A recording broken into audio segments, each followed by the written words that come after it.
Welcome to Orthodox Christian Theology. This is Craig Truglia. Blessed Lazarus Saturday. With me today is Evangelos. How are you doing? I'm doing well. Happy to be here. It's funny. I first posed to you the time for the show at about early in the morning, and you're like, "Oh, it's Lazarus Saturday," and my church wasn't holding a liturgy that morning, and so the local one that is. So I'm like, "Oh yeah, I didn't even think about it."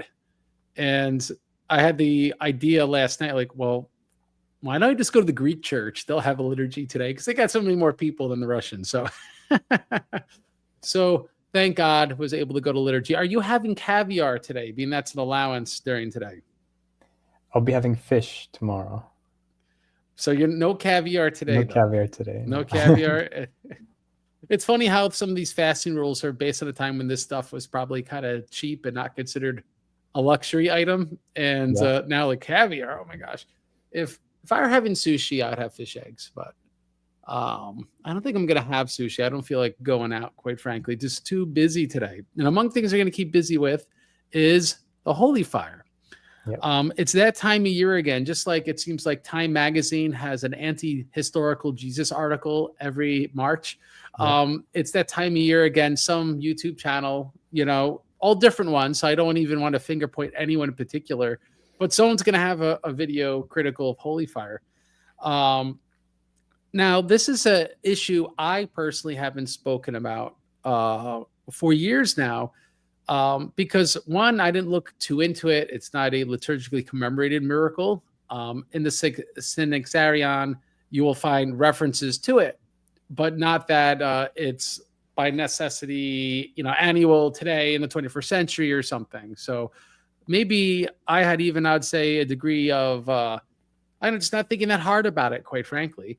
I seen some videos very quickly in the past, and I'm like, all right, this seems like a commotion. I don't really see too much here. And so when I saw some videos, and I sent them to you, I think a couple of years ago now, with one of the bishops in the Jerusalem Patriarchate saying things critical of the Holy Fire, at least implied as much. It's an argument that could be made in court, what was really said in these videos and things like that. But it's pretty damning stuff from the perspective of that the Holy Fire is spontaneously ignited and things to that effect. And so that's why I felt like, I'm not going to comment on something that is controversial within the jurisdiction where this is actually occurring. And I always kind of left it at that. Now, recently, there was a video made by Apostolic Christianity critical of the Holy Fire. And most of it, from what I could tell, is based on a book of the same man that did the interview that I sent to you a couple of years ago. And I think not really looking at any sort of detail at how that book was employed, my presumption is that it faithfully followed the content of the book. This book is written by someone that's very much against Christianity, by a skeptical atheist, something that Evangelos turned me on to. But that doesn't mean you automatically discount what they bring forward. And there are many videos that this Greek journalist put forward that seem pretty damning from aspects of the claims made about Holy Fire. And especially within the sort of polemical arguments that are made from some Orthodox apologists against other groups, saying we have the Holy Fire, you don't, things to that effect. Even if no one puts it that simplistically, it certainly is conveyed that way. I think it'd be dishonest to say that it isn't. That said, though, this has kind of forced me to look into it a little more carefully than the sort of like, there's some things going on in Jerusalem. There's some videos that look like there's commotion, to look a little more carefully. And I think we'll go over some of that today, because what we do find is if there's a miracle, this is it. And we're going to prove that to you right now. I want to show people, I don't want to steal your thunder, but I think before we get to history, let's prove that there are miracles today, and that might make the history make more sense. So what I'm going to do is I'm going to share a screen on a video. All right. And this will show someone clicking add stage, but it says for remove other media streams from the stage. I might actually have to remove the other video. So let me see. As I'm trying to figure this out, what we're going to see is we have a video of someone that is certainly, is that the pre-recorded version? I'm going to try sharing screen again. That might fix it. So it's someone in Jerusalem during the Holy Fire event, and he's putting the flames all over his hair, and the hair doesn't ignite. And so you could read and find out yourself that hair ignites when it hits a flame. It's one of those ultra flammable things. Now it looks like the video is supposed to be on screen, so there it is. So I'm going to make it bigger, and we're going to watch a miracle, which you cannot deny. So this proves that there is something miraculous going on. So let's take a look.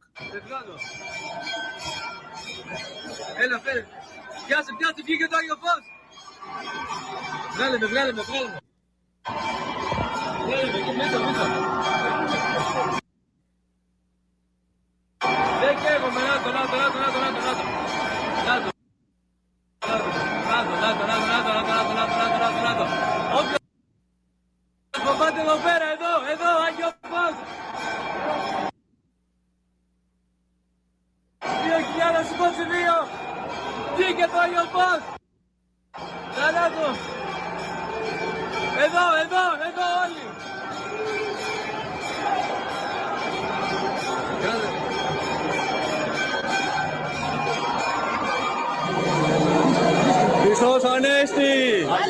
Christos Anesti! Christos Anesti! Christos Anesti! Christos Anesti! Christos Anesti! All right, so we saw it there. I'm gonna make the screen bigger. Now It was you can see buffering a little wax bit, candles. but I'm we sorry? could put the link. I think the video was a bit slow in the stream, but we could put the link in the description so people could watch the full thing. And yes, we'll make the sources available, and it's even right now in the com box. Okay. So that being said, you saw the wax candles warm enough to melt the candles, so it's generating heat. I would even say, if you look carefully enough, it does generate some sort of smoke, whether or not it's singeing the hair slightly or something like this. There's But what smoke it's not coming doing- from the man's beard after he put the flame to it. Yeah, so but what it's not doing is igniting the hair. And I don't have 33 candles as is standard in the Holy Sepulchre, but I got one wax candle. So same essential ingredient. This is wax, so it's not going to burn at a different temperature. If anything, a lesser temperature, right? Because it's not 33 of them. Yeah. All right. So this is a burning flame. This is hair, courtesy of my wife's hairbrush. Right. So this is real hair. This is a flame.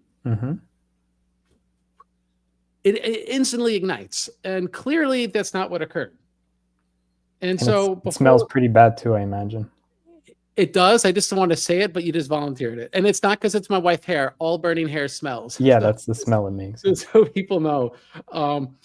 And so people say, oh, well, he didn't look like he was drenched with sweat or with beard oil or something. But people say, well, maybe I don't know, he's so covered with sweat and it's a hot room or whatever. That's what retarded the flame. So I didn't test this. Inside here is salt water and peanut oil, because it's a peanut butter thing.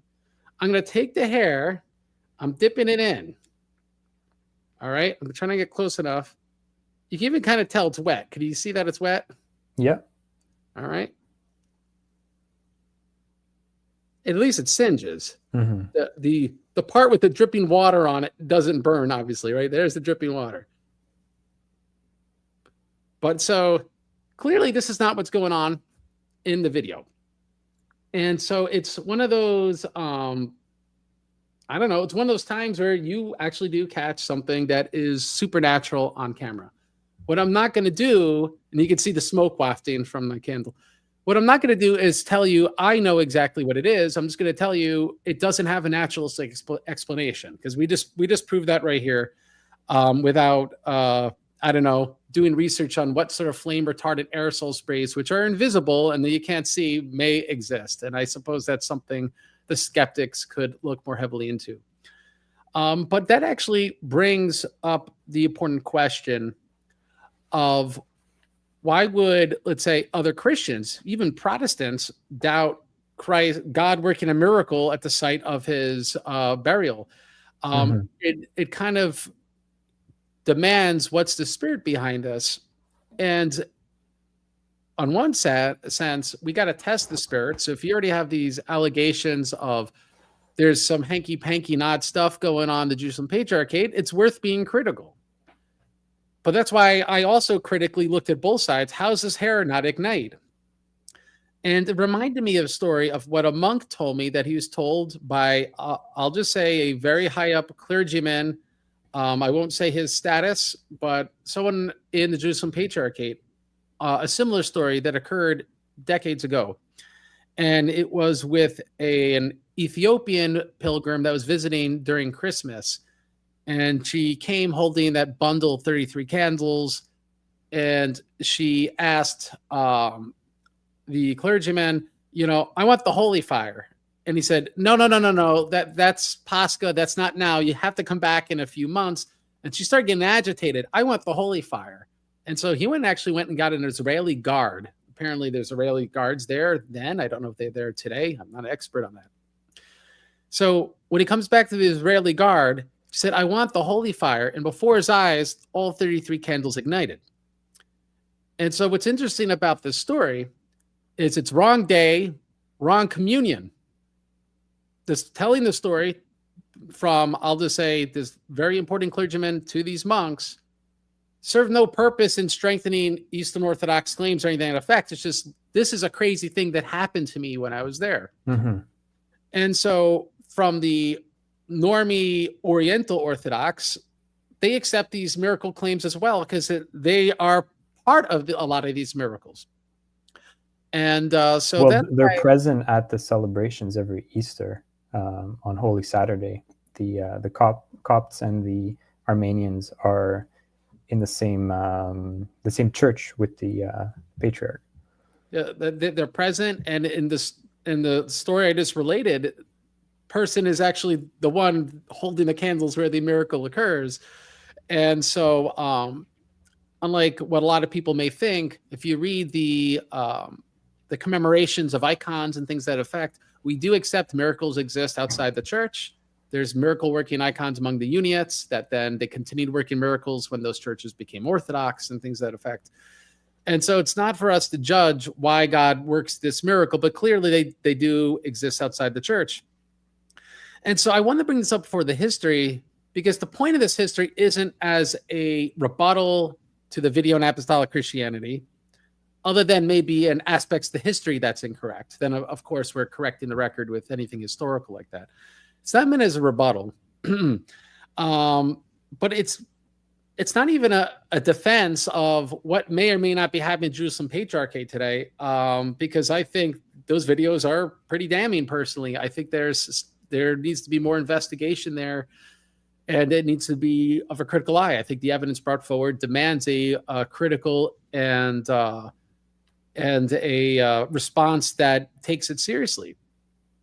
But that said, the history of the holy fire, where we know there's a miracle happening today where the flame acts supernaturally, there is a history behind this. And I'm very grateful for Evangelos for helping put this together, and we will discuss this history of the holy fire and any questions you have. And look, we're making fans with the Ethiopians. Christ loves Ethiopia. Christ also loves Lives of the Ethiopian Saints by Scriptorium Press. Link is below. So I don't know if there it is. I always have it handy. Translating Life of Saint Moses the Black for the first time in English, and just it's a great book. Not even a long read, very edifying read. So thank you so much for putting that together. And we have a show on that topic, actually. So there we go. I do think Christ loves Ethiopia, and I do hope that God reconciles the Ethiopians to the rest of the church, because I think there's been some bad historical breaks that have created artificial division there personally. Now, that said, we do have the PowerPoint, which I don't want to click remove. So there it is. So wait, no, we got to get this off screen and the PowerPoint on screen, supposedly. 1 second. There it is. We got you back, Evangelos. So we're going to discuss the miracle, the holy fire. And Evangelos, how about you take us away? Yeah, so I would just preface the preface by saying that you're absolutely right. Every time this year or thereabouts, as we're approaching the great feast days, skeptics and atheists and people with a malintent will often stir up scandals to scandalize people of simple faith. So I thought, knowing a bit about this topic, it was incumbent upon me to say something and correct the record. And on the topic of what bishops say or might not say, I would just remind people that clergymen are also human beings subject to human failings. So any claim that we receive from a hierarch, it is also subject to scrutiny and needs to be scrutinized within the context of holy tradition and within the context of the spirit of the church. So that's in that light. That's why I wanted to frame this conversation this way. So I put up a quote by Constantine Economos, who is a very well-known and erudite Greek man of letters and theologian and priest of the 19th century. And he wrote quite a bit about this topic of the holy light, or the holy fire, as it's known more so in English. And I really like this quote, so I'll read it to you. And he says here, "Even if that light of the resurrection at no time ever shone within the Holy Sepulchre, as you maintain," he's addressing the skeptics here, "even if the histories from various times during the persecution of the Saracens, which record it shining miraculously outside the holy monument as well, are fictions, as you assert, and that very holy fire which springs forth every year from the Holy Sepulchre is, as you wish, the work of men's hands, we say once again that even so, we accept it and revere it spiritually as an image of that light of the resurrection which the apostles beheld." So what there is to say about this is that even in the 19th century, there were skeptics of this miracle. And in fact, as we'll see, that there were skeptics going back centuries among the Muslims as well. And they too couldn't explain it physiologically. But even among the church in the 19th century, there were some Western or liberal-leaning monks and priests and even bishops who doubted this miracle. And it's in response to some of these people that Constantine Economos is writing. And the importance of what he's saying here is that let's concede everything. Let's just say, yeah, it's lit by the patriarch in the tomb. Even so, at the very minimum, you owe the same reverence to this holy fire as you would to an icon, because the holy fire is typifying the light of the resurrection. It's a symbol of the resurrection of Christ and the illumination of the world and the renewal of creation on this great feast. So people who approach this topic, and especially Christians who approach this topic from the perspective of let's debunk this naturalistically and let's play gotcha tactics of what this person said or this person said, it's really not within the spirit of the church. We have to approach this topic with great reverence and great love, and especially fear of God, because as you mentioned as well, if there's one place where God could perform this miracle, this fantastic miracle every year, it would be at the site where he renewed humanity and was resurrected from the dead, which is in Orthodox theology, that's the fulcrum of all of history. And it happened right there in that tomb in Jerusalem. So if there's one place in the world where something like this, we could expect it to happen, it would be there. So that's why I wanted to frame the discussion with this in the beginning. And even during the pre-sanctified liturgy, we prostrate to the candle flame. Mm-hmm. And so it's and no one's saying that flames ignited miraculously. But to the defense of critics, again, it's the polemic that there's this miracle, there's all these checks to make sure that this flame can't happen. It happens. And so it invites the response that people have. But I think if there is any impropriety in one side, that's not solved by impropriety and in here impiety in how it's improper from the other side as well.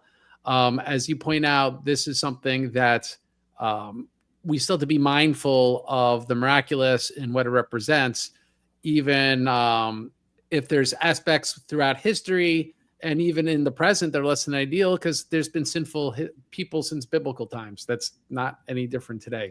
People still doubt the resurrection of Christ, so people still debate that, right? It's, well, again, every March in Time Magazine. So we have this that you quoted as well. How about you tell us about? Yes, this is from a what's called a proskinitarion, which were in the days before vlogs and pictures and so forth.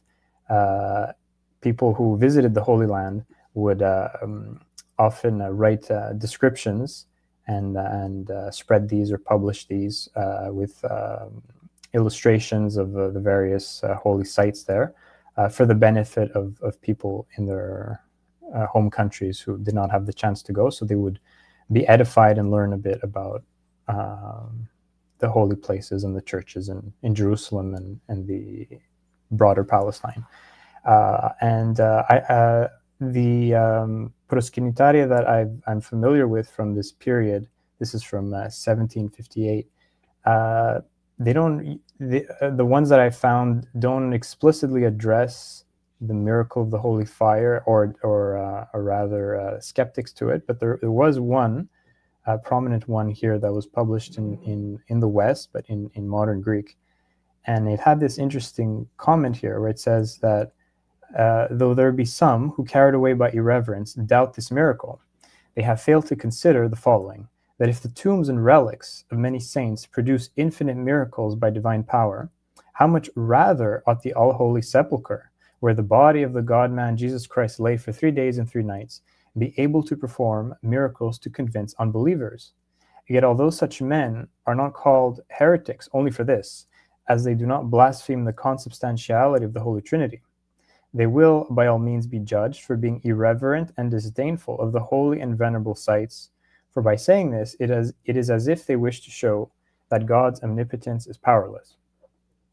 And this is sort of in the same vein of what I was saying previously, which is, if we just look at the question a priori, if there's one place where such a miracle could occur, it would be at the All-Holy Sepulchre. And especially a miracle that has such a long history of attestation from numerous witnesses, as we'll see, Western pilgrims, the local Christians, and even hostile witnesses like Muslims. So that's why we have to approach this topic again with the fear of God, because if it is a real miracle, for those who don't believe it, if you're dismissing it as offhand or even mocking it, then what you're doing, even though you don't know it, is you're questioning the omnipotence of God. You're saying, well, such things cannot happen. But if we read Scripture and holy tradition, and we're familiar with the church and the spirit of the church, none of these things are surprising. God has performed many and greater miracles than this, and there's even cases of recurring miracles of this nature in holy tradition. For instance, we have the holy dust or holy sand that would appear at the tomb of St. John the Evangelist in Ephesus every year. This is a miracle attested over many centuries until the tomb, I believe, was destroyed by the Turks in the 15th century. And even in Greece, there's the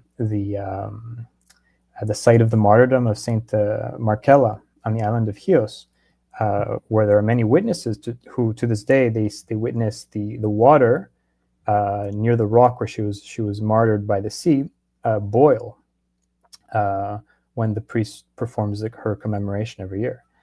And this is something actually that the elder of a priest I know witnessed personally in the 1950s, I believe. So these things do occur, and our initial stance as a Christian, I think, should be to accept them as authentic, unless there's very powerful evidence to the contrary.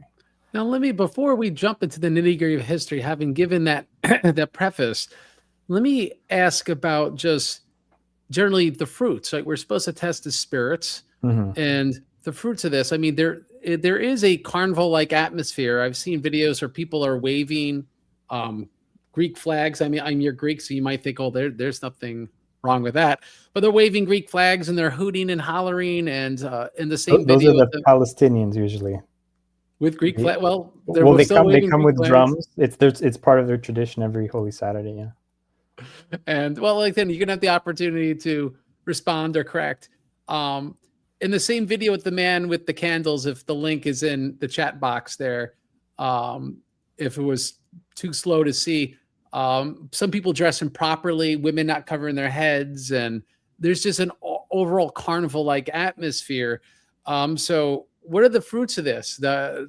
Does it make converts in the Middle East? Does it strengthen people, or is this something that even with the miraculous is being used in a way that is almost sacrilegious? Then that it's a distraction to people and it's making light of the things that are holy.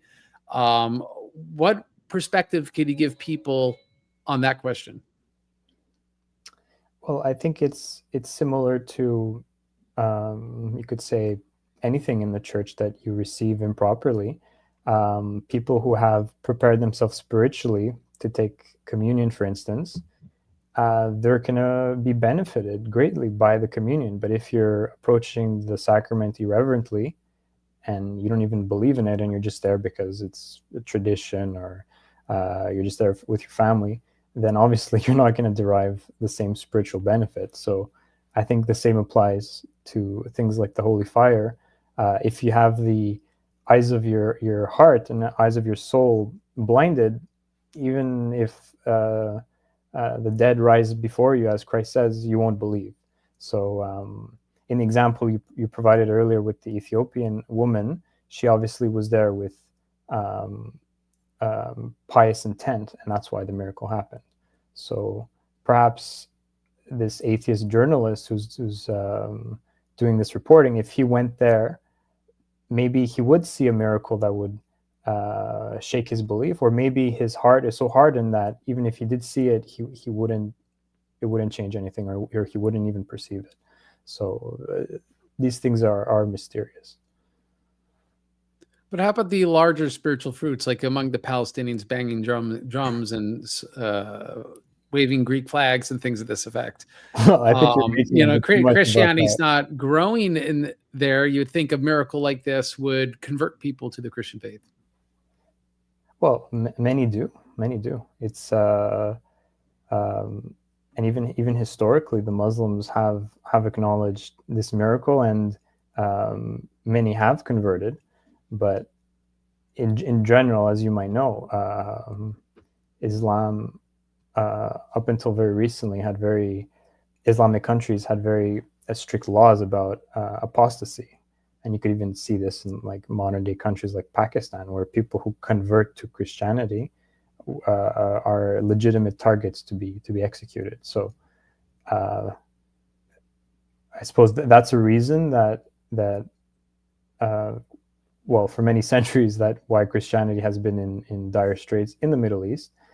But I think miracles like this are what give the Christians their reason to rejoice and consolation amid their other troubles.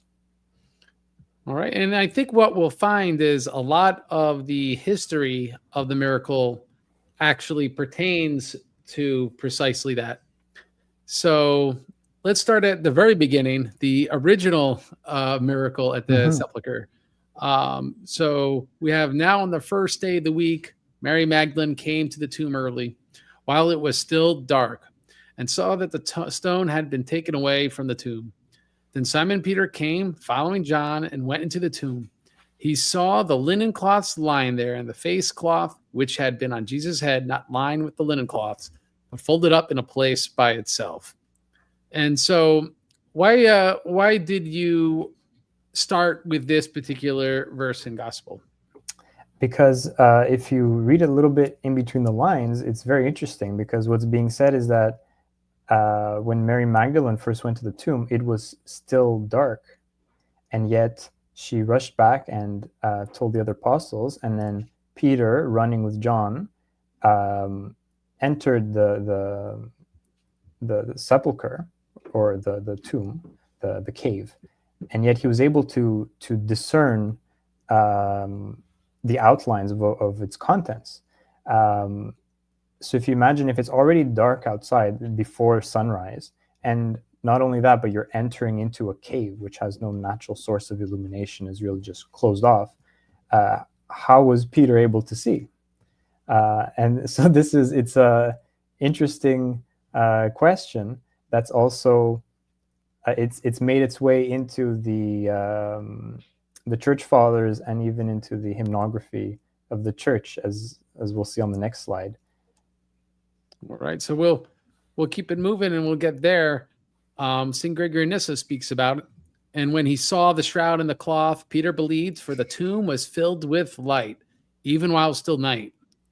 And we see in I think we call it Kasima, but you have Kastimata. You're actually Greek, so. Well, Kathismata is the plural, so. I see. Seeing the light of the tomb, he was amazed, for no one could see after night has fallen. Yeah, so they're picking up on this idea that St. Gregory of Nyssa is pointing out in the Gospel of John, that from the very day of the resurrection, we have an attestation of some sort of miraculous light within the Holy Tomb. And this makes sense just theologically, because Christ is the light of the world, and he is resurrecting now, and spreading this light to the whole world, and renewing Adam. So it makes sense that at the place where this great miracle occurred, there would be a manifestation of this on to the senses, on the physical, and on the physical dimension. And it reminds me also of his birth, that there's a great appearance of light. So there's sort of a symmetry between his birth and his resurrection with the appearance of light. Yeah. Now, the first real record of a sort of holy fire, which I think this is actually very interesting because it nuances things greatly, is from Eusebius. And he speaks of how in the church history, they say that the oil once failed while the deacons were watching through the night at the great Easter vigil. Thereupon, the whole multitude being dismayed, Narcissus directed those who attended to the lights to draw water and bring it to him. This being immediately done, he prayed over the water, and with firm faith in the Lord, commanded them to pour it into the lamps. And when they had done so, contrary to all expectation, by a wonderful and divine power, the nature of the water was changed into that of oil. A small portion of it has been preserved even to our day by many of the brethren. There's a memento of the wonder. And you got to love, like, just like they didn't preserve churches back then, they'd break things down and recycle them. And, the ancients weren't sometimes not that careful of things that were very precious. They used most of the oil, apparently. But this is sort of like Hanukkah. You have not enough oil, but then water's turned into oil, like the water into wine. Yeah. In order to there be enough oil for the Easter Vigil. And it doesn't appear the miracles on how it's ignited, but just how they got the fuel for it. Yes. But let me pose you this. This sort of implies that it's not annual, because they're holding on to this oil from years ago, and that there wasn't an annual spontaneous ignition, because you think that would bear some sort of mention in a source like this. It just shows we certainly have miracles at the Holy Sepulchre, even at so early a stage. So does this speak to kind of like weeping icons, that we have a miracle that starts later, like after the icon is written or made? And sometimes those same icons, they stop weeping sometimes. So sometimes these miracles are intermittent, because this historical source would at least imply as such. Would you want to push back against that? Well, I think on the question of it being a recurring celebration, I think that is clear enough in this source, because Eusebius talks about the Great Easter Vigil and assumes his readers understand what that is, and the fact that we're lighting candles or lamps. So this shows that at least in the early 3rd century, there was an Easter Vigil that was being held in Jerusalem. He doesn't say that it was at the tomb of at the Holy Sepulchre, but it's reasonable to believe it was somewhere there. But yeah, on the rest of what you said, I agree. It doesn't say that it was miraculous at this stage, but it doesn't rule that out at the same time. But there's certainly a miracle being recorded here. Yeah, there is right? There's something going on, and this is very, very early. So I would say, this is in the prehistory of the development of the modern rite that we see. So there wasn't the same type of typikon that we see on Holy Saturday today, but there's clearly some type of celebration in which a miracle happened in the 3rd century. And so the fast forward, we have some indications of the sort of ceremony that was held in Jerusalem in these different sources. So we have the Armenian lectionary from the 5th century saying the bishop lights 3 lamps, and after him the deacons, and afterwards the whole assembly. We have Oz ibn Hajar, says the festive lamp of the prince, which he lights for the Easter feast after he is provided with a well-twisted wick. And the Georgian lectionary, the bishop blesses a new candle, and they light the candles that open the doors. And so I would say after Eusebius, what we have is proof that there's still this great Easter vigil that's done, that they have certain rites they do with candles and flames, but nothing explicit that states that there's anything miraculous, that the flames don't burn people, that they spontaneously appear, or anything to that effect. Is there anything that you'd like to add, or anything in maybe translating certain texts that you find that it might imply otherwise? I would just note that the second source here, Ibn Hajar, he's a pre-Islamic Arabic poet, and the prince he's speaking of here is Al-Mundir III, who was one of the rulers in modern day Iraq.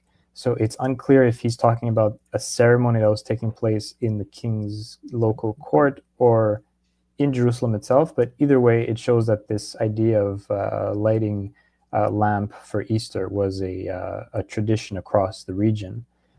And like you say, there's no explicit mention of a miracle, but then again, I don't think we could really expect that in these sources, because as far as the Armenian or Georgian lectionaries go, they're really just typika or rubrics, just saying what the order of services are. So they're very bare bones. And as we'll see in some of the later sources, the vocabulary or the language of the bishop lighting the lamp does not contradict the fact that the actual source of light could be miraculous, because we see in later sources, as I believe on the next slide, where there you go. So Saint Arethas in the 10th century, he talks about the inhabitants of Jerusalem kindling a fire, but yet he says that they kindle from this holy fire that appears miraculously. So it says, every year until now, his holy and precious tomb works miracles on the day of his resurrection, as the Christians stand outside in the nave of the holy Anastasis, crying Kyrie eleison. There is a sudden flash of light, and the lamp is lit. And from this light, all the inhabitants of Jerusalem receive and kindle fire.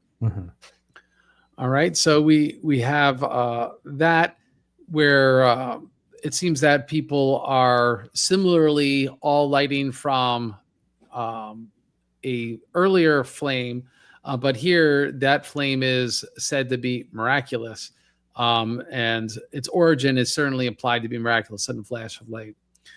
And with the Jerusalem typicon, we have when the patriarch and those with them go into the Holy Sepulchre, they prostrate themselves 3 times and pray for themselves and for the people.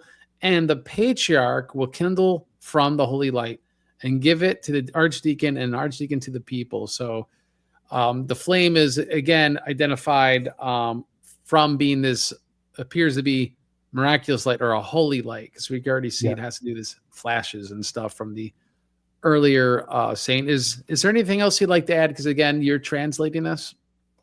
Yeah, so the interesting thing is that the text of St. Arethas, this is from a letter he wrote to the emir of Damascus, a Muslim ruler, and he's citing on the topic that you said before about does this miracle create converts, he's citing this miracle as an apologetic argument to the Muslims, because he's saying, as you people well know, every year there's this miracle that occurs at the tomb and no one can explain it, and he describes it. So he's assuming that this is well known to the recipient of the letter. And it's a lot of people aren't aware that in the Levant, it's very common for Muslims to venerate the relics even of Christian saints and things like this. Yeah. It's kind of weird for us because it's sort of like they're like unbaptized Christians. They're not. I'm not defending the notion. But if you read enough history about that era, and even into current times, people do this, it's just part of the landscape there. And so like the existence of these miracles and occurring from Orthodox Christian holy sites is something that kind of keeps some of these people connected, even at least at a community level, but closer to God than they otherwise would be. And so with St. George, for instance, that's very... a very famous case that even the Muslim Palestinians have great reverence for St. George. A lot of sites in Turkey too, where they'll show respect for certain miracle working icons that were there from when those regions were part of the Byzantine Empire. Yeah. So we have this from Bernard of Clairvaux, I'm presuming. He's a monk from the West. I'm not sure which Bernard. Oh, no, not Clairvaux. That's way too early. That's 870. So a different Bernard of Clairvaux is 11th century, isn't he? Yeah. It's my apologies. So, I'm reading Anthony of Padua right now. Okay. And he quotes Bernard of Clairvaux quite a bit. And so I like Bernard a lot. Yeah, I like his writings. My brain has filled things in. My apologies. So anyway, Bernard writes, it is worth saying that what happens on Holy Saturday, the vigil of Easter. In the morning, the office begins in this church.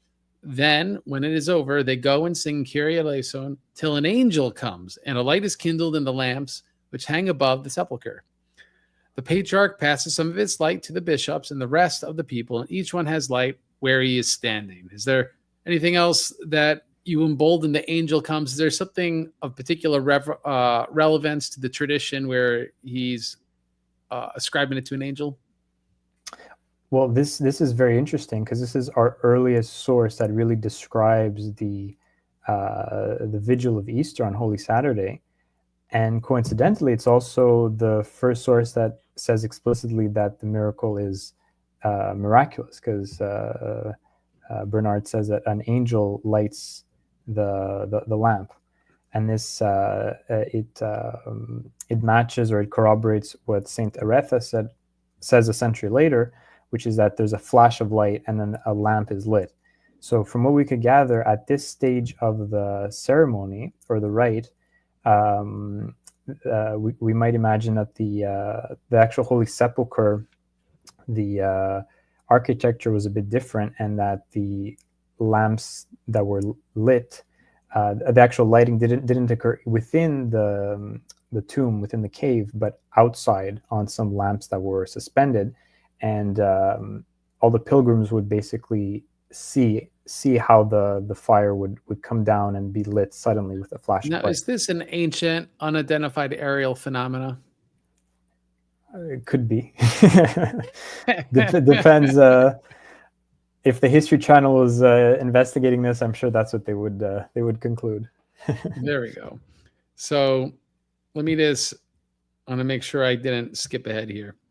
We have this from Al-Biruni, Yeah, very where interesting, this one. he says, a story is told in connection with the Saturday of the Resurrection that astonishes the investigator of the physical sciences and whose basis is impossible to uncover.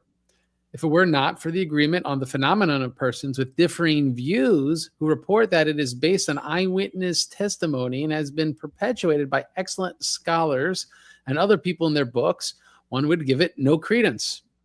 I've learned of it in books and heard of it from Al-Faraj ibn Salih of Baghdad. The one who told me of this said that some of the Muslim authorities had the wick of the lamp replaced by a copper wire to the end that it would not take the light and the ceremony thus be disrupted. But when the fire descended, it was lit nonetheless. Mm-hmm. So this is very interesting because it appears he's saying from the foes of Christianity, from unfriendly authorities, they're conceding that no, we even tried thwarting this thing and it still kept going. Yeah. So Al-Biruni, is he an Arabic Christian? Is he a Muslim? What is the nature of the author and the source chronology of the ancient nations? He's a sort of Muslim historian, geographer, and he, in this large book that he wrote, Chronology of Ancient Nations, he records different traditions and celebrations among the Jews and the Christians and different chronologies that they have. And in specifically the chapter of talking about the Christian celebrations, he mentions this. And it really struck me how he just refers to this very objectively as just a phenomenon that occurs and no one can really explain, but he doesn't dismiss it because he says that it's based on the agreement of many persons of differing views, an eyewitness testimony, and excellent scholars who he knows personally. And again, he says that the local authorities were so dismayed by this phenomenon that they replaced the wick with a copper wire, and it still burned. So that in itself is miraculous, and you can't explain it. Yeah, as far as ancient historical sources go, you're not going to get kind of better than this because you have a hostile witness citing other hostile witnesses, citing credible subterfuges against this thing, and they're like, it still happened. And there's really no reason why he would do it unless it really occurred or he was all of them were successfully huckstered. And this is where it's kind of worth pointing out. What Evangelos does in translating saints' lives is a little different than what I do in doing like these history videos and some history books like Rise and Fall of the Papacy. And like history can't prove a miracle. History could prove that people attest to miracles. History could show that credible people attested miracles from other credible authorities. And in this case, from people that are credible, not because we agree with their beliefs, but because they have every reason to try to doubt the miracle and to portray it in a bad light. And so this is a very interesting source, particularly for that reason, and it's worth pointing out for that reason. And hopefully when we get a little later in this, we'll talk a little more about hagiography, because I think that's what's lost in a lot of these discussions when we're talking about historical sources. There's a difference between hagiography, a lectionary, an ancient history or geography book, or here we have the chronology, which I'm going to guess, because I don't remember. I've read about Al-Biruni years ago, but I think Chronology of Ancient Nations, I don't think it's a chronicle per se, like a city giving its like local history year by year by year. Isn't it more of a source like a kind of theory of history, kind of like Ibn Khaldun's Muqaddimah? I could be wrong. So it's some type of overview of different peoples in the Middle East, and so it's like an overall theory of history, which is an interesting genre in the Middle Ages. I really one day should really do a whole video on that, but we'll see. So anyway, we have this source, and I'm trying to see if we go ahead. Oh, I don't see the citation, so how about I read it and you can tell me where's this come from? Okay. So on Easter Eve, Saladin with his retinue paid a visit to the Holy Sepulchre of our Lord to assure himself of the truth of a certain fact, namely the coming down from heaven of fire once a year to light the lamp. Annual miracle here at this point. And the flame is obviously miraculous, comes from the sky. After he had watched for some time with great attention the devotion and contrition of many Christian captives who are praying for the mercy of God, he and all the other Turks suddenly saw the divine fire descend and light the lamp. But the Saracens disbelieved this manifest and wonderful miracle, though they witnessed it with their own eyes and asserted that it was a fraudulent contrivance. To assure himself of this, Saladin ordered the lamp to be extinguished, which, however, was instantly rekindled by the divine power. And when the infidel ordered to be extinguished a second time, it was lighted a second time, so likewise a third time. So where's this from, Evangelos? Yeah, I don't know why the PowerPoint cut off the last line, but this is from the itinerary of King Richard from 1192 during the Second Crusade at chapter 16. That's why it talks about Saladin here. So again, there's a consistency with the previous sources saying that there's some type of heavenly fire that descends that everyone witnessed that lights the lamps in the Holy Sepulchre. Again, this is a hostile witness because we hear that Saladin tried to thwart the holy fire, and then the lamps instantly rekindled. And I would also add that even though the miracle itself today occurs within the tomb, there are a lot of witnesses who still report seeing lightning or flashes above within the dome of the Church of the Holy Sepulchre. So there is a continuity of description of this miracle that I'm really not.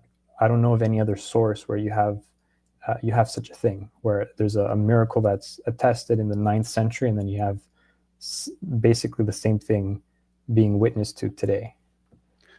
Now, I think if I remember my history, when Saladin was conquered Jerusalem, that all the Latin defenders of Jerusalem, as part of the peace deal, left. And I'm not just piecing that together, by the way, from the movie Kingdom of Heaven. Kingdom of Heaven. And so I believe at that time the Greek Orthodox Patriarch returns to the city from essentially exile in Constantinople. And so if this is from a Latin source ascribing to after Saladin reconquers, that I'm guessing the Greek Orthodox are doing this. So could you kind of contextualize the fact that this is a Latin source talking about perhaps Latin Christians, talk about Greek Christians? Because it's still a Christian source, right? It's ascribing something that happened to Muslims, but it's ultimately a Christian source. Yeah, I think if my memory serves, after the First Crusade, there's reports that around 1101 or 1101 that the local Greek clergy were excluded from the Holy Sepulchre, and it was only the Latin clergy that served. The Greeks were readmitted, I think, either in the 1130s or 1170s. So by the time of this report, the Orthodox clergy was serving in the tomb. Okay, but I wonder what the Latin ecclesiastical presence was at that point. I'd have to look into that, because that would help contextualize the source, whether this is a polemic just against Saladin himself. Is this something begrudging about what's happening among Christians? I do know that for at least another 2 centuries, the Latin West was looking to reconquer the Levant. And so part of their polemic would have been that there's still miracles happening in Jerusalem and elsewhere, and they have the right to be there because they're Christians and things to that effect. I think we often read into the past, despite the schism between the East and the West ecclesiastically, that they didn't have a full-blown identification that they were different peoples just yet.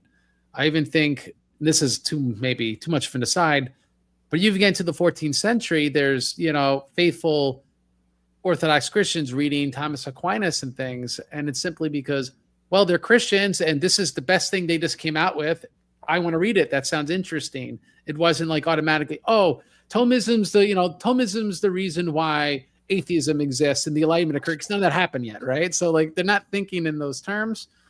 So I think that source is very interesting because there's still a lot to unpack the context of it, just the historical context of Jerusalem and the king and what designs he had for the actual for Jerusalem itself. So it's interesting historically for that reason. On the topic of the Latins in Jerusalem, it's very interesting because from our earliest sources from the 9th century, when we have the monk, the pilgrim Bernard visiting, to the into the 13th century, everyone east and west accepted this miracle. So even among the Monophysites, the Armenians, the Greeks, the Latins, we have records of everyone really participating in this ceremony. And we're about to get into this, though. Part of the polemic, though, which we're going to cover, there is a historical basis for the polemic, but it's a polemic nonetheless, is that it's the Greek Orthodox that are always end up vindicated, and it's these other Christian groups that really just, they can't do it without the Greek Orthodox. They could be there for it, that's fine. They could take part in it, but they can't get it done alone, and this becomes part of the polemic. And so the question would be, is there historical truth? Again, I'm not going to prove the supernatural from history, but is there historical truth behind that polemic and that hagiographic gloss? Because these are generally, this polemic is an in-house polemic, right? It's how we Orthodox speak to one another. It's in our devotional texts. It's in our saints' lives and things that effect. And so it's going to come across hagiographically. So unless I interrupt you, a very important point, we could jump into the 16th century, because I think that's when we really get into that. Yeah. So we have, according to tradition, which I'll cover in a moment, 1579, the Armenians attempted to receive the holy fire first and locked out the Greeks. This was something which was brought up, for example, in the video we're referring to on the Apostolic Christianity channel. The holy fire split open a column and lit the candles of the Greek patriarch who was praying outside.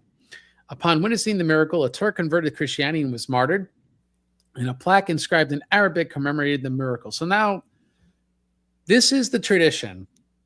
This is the kind of tale that is talked about in the Holy Land. The question now is this totally made up? Is this a polemic? Is this slander? Is this based on truth? What is this? And we're going to unpack the history of that right now. Now, the earliest sources of this, one objection is to the holy fire, do not speak of a miraculous fire. And so we have from, this is a 4th century text from Agaria. I don't know how you pronounce it. Something but like she was that, yeah. a pilgrim. I'm sorry. Something like that. Yeah, I'm not sure. Yeah, she was a pilgrim who went to Rome. And so the idea is that she, from Rome, that went to the Holy Land. So the idea is like she didn't see a miracle there, then this miracle doesn't have a history. Which you already know is not true, because before Agaria, Eusebius mentions a miracle. But that being said, she writes, now at the 10th hour, which they call here Linikon, as we say Vespers, all the people assemble at the Anastasis in the same manner, and all the candles and tapers are lit, making a very great light. Now, the light is not introduced from without, but it is brought forth from within the cave, that is, from within the rails, where a lamp is always burning day and night. So this objection, I think, appears strong, saying it's not miraculous fire. There's just like a perpetual flame, a lampada that's kept lit in there. So this is part of a cumulative case, which appears that you're responding to apostolic Christianity, that that the holy fire is not a miracle, and this other histories about the Armenian stuff, they're also false. So you want to start here with this objection. Do you want to respond to this objection, or you want to go through the objections? Yeah, the response is on the second slide, because this is sort of a common text that's mined to contradict the holy fire. And just to put it into context here, what that pilgrim Egeria is describing is it's not actually the Holy Saturday service, but it's just the regular Vespers that would be held in Jerusalem every day. And this is quite clear when you just scroll a bit further up on the same passage. In her itinerary, chapter 24, she says that your affection may know what is the order of service day by day in the holy places.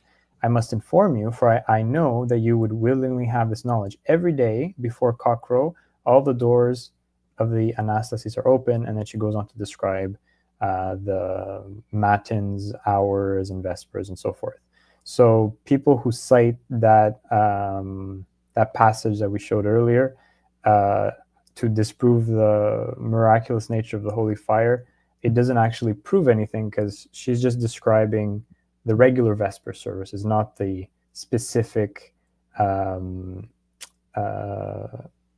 Easter Vigil on Holy Saturday. So it's not a source that can be used in that way.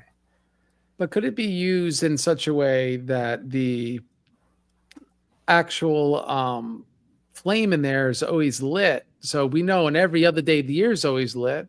She never mentions, it's argument from silence, but not a bad one. Never mentions that it's taken out so they could wait for it to be miraculously relit. So it would sound like whatever tradition we have about a lighting ceremony at the Holy Sepulchre would be from a flame that we know from elsewhere is always lit. I mean, wouldn't that make sense? Would that be a not reasonable really, because history? Not really, because there was a tradition in the West, which I think is still perpetuated, of the new flame, where they would extinguish all light in the church, and then the priest would kindle a new fire on the Easter Vigil in the altar, and then would bring this out. And what Egeria does say about the Holy Saturday service, she doesn't describe it, but she says it occurs as it happens back home. So the outlines of the general service were familiar to her. And that has led some researchers to say that the idea that of a new flame that's kindled on Holy Easter, on the Vigil of Easter, was something that originated in Jerusalem and was then adopted elsewhere. So then this takes us back to those earlier lectionaries that we saw, where there's talk of a flame that is kindled, but there's not an explicit reference of its origin. So again, I would just say it's not incompatible with a miraculous origin of the flame, even though it's not attested either way. So you have what you're saying is we have a strong argument silence, really both sides, that if it's done the same way back home, then there's all flames are extinguished before starting them back up. That's right. And there's argument from silence. Well, there's no reference to this one ever being extinguished. And the interesting thing is then what's more likely to inform the practice of the other? Would there be a mass popular practice of extinguishing flames in the East because they're doing it in the West, or vice versa? And I think also, like, this is when quoting like the Armenian lectionary, because it's rather early, it's a century later than Egeria, that you would then have evidence that no, we're kindling a flame. So this might be, it implies at least a new flame, not that it's, especially that they use this as evidence. Like, look, this is a natural flame because they're kindling it, they're starting it. So this does imply at least all the flames are out. So I would say the stronger evidence, at least, even if it's not proving miraculous, is that citing Egeria against the holy fire isn't as strong as actually kind of putting the evidence and contextualizing that, or kind of getting the opposite, at least, that there is a ceremony where they're getting a new flame and then spreading it all about. Yeah. So let's continue on and make our faces smaller. We have the claim here that the column miracle is of late vintage and not associated with the Armenians until the 19th century. And I covered this in a blog post in some detail, but we'll try to give the cliff notes here. It is attested in the 17th century, and there are two related miracles that's been conflated in one popular tradition. And so maybe before we unpack that, this is where I feel, that's why I'm kind of happy we're doing maybe a boring show per se, right? Like you don't see our arms flailing, and right, it's not a very polemical show. A topic like this has to be treated more soberly and less polemically. Granted, there's polemics in the hagiography, but I'm trying to explain to you the history of this, which really isn't polemical for me to describe how to properly interpret history. And so when we're using history, we got to use different sources, like, again, lectionaries, hagiographies, chronologies from Muslim guys, all sorts of different things. The question is, all right, well, how do we rightly use a hagiographic source? Because already, if you don't understand hagiographies too well, and again, you translate them, so you're kind of used to this. I've published on at least the Dormition hagiographies, and a lot of them are in this book, on the Dormition of Mary. If you want to read my article, it's Original Sin, the Byzantine Dormition Narratives, and Revista Theologica. When you look at hagiographies critically, they're talking about historical truths, but not in a torture sort of way where they're actually trying to be super precise in every single detail. And so the idea that within a hagiographic tradition that you take two events and just conflate them, very common. It's common. It's sometimes it's shown actually a manifest form of respect. So like when a saint has the same exact event happen to him that occurred in a previous saint, it's like a way of saying he's as holy as this previous saint. He's attained to that sort of spiritual status. How many saints, for example, helped robbers rob their own house, their own cell, and give all their stuff away, right? It happens more than once. How many virgin martyrs voluntarily die? We have, and I'm not to oppose that because these things can't happen more than once. It's not my point. But at least more than a few times, these are things being conflated for a spiritual reason, and it's just typical to the genre.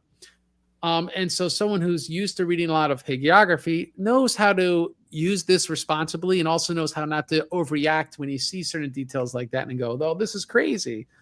And I want to bring up a very obvious, look, history is only boring to low IQers. So that being said, this is not some sort of modernist defense of the hagiography genre, because the people who wrote the hagiographies are well aware of this. And that's why I wanted to bring out St. Germanus, because there's a very obvious example of this in his two Dormition homilies. Okay. Now, he ends with an apology to his first Dormition homily, where he says that rather the work you have accomplished in us confirms that you are the Mother of God in very fact, literally and without deceit, not by some verbal self-indulgence, but in the way of true faith. So, right, it's like he's saying here, like, no, you really are these things, despite the kind of highfalutin language and things I'm saying in this homily. And he continues, for it was this reason it was truly fitting that your body, which had been the dwelling of God, should not be bound within the limits of death's mortal decay. Your tomb had first to receive the material proper to it, since that material was human. So, right, she was not bound within the limits of mortal decay. Now, look how he starts that's the very end of the first homily. Here's how he starts the very next paragraph in the next homily. All right, so that's the last paragraph in his first homily. Here's the first paragraph in the second homily. He says, and the story of the bodily sleep of the Mother of Life, Mary, a Virgin, of her who is the divine breath, the fragrance, the supremely holy flesh of Christ, brings a blessing to those who call that flesh blessed. For when her human bones were once transformed by the mercy of God in the depths of the earth, the immaculate body of the Mother of God again put flesh on them, though they had become hard and shriveled in decay. They grew softer than oil in their incorruptibility because of the resurrection of him who had born of her. So we went from no mortal decay to shriveled and totally rotten within one night, by the way. And right, like in our resurrection, totally resurrected with whole new flesh. And so clearly he's not trying to contradict himself within those two things, even if you're taking them so tortuously literally they are. He's trying to make the spiritual point that yes, she really did die, but she didn't really rot in the ground. Because right, again, only even you and I wouldn't rot in the ground one day, right?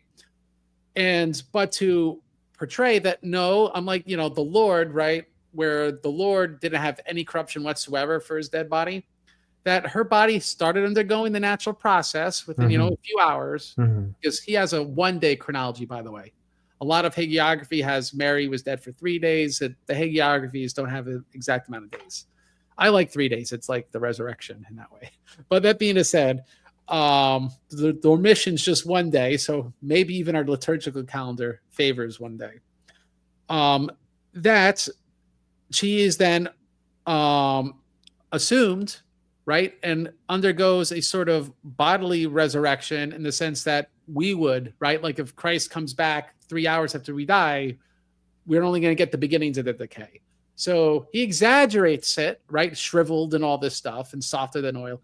He exaggerates to convey the truth of it.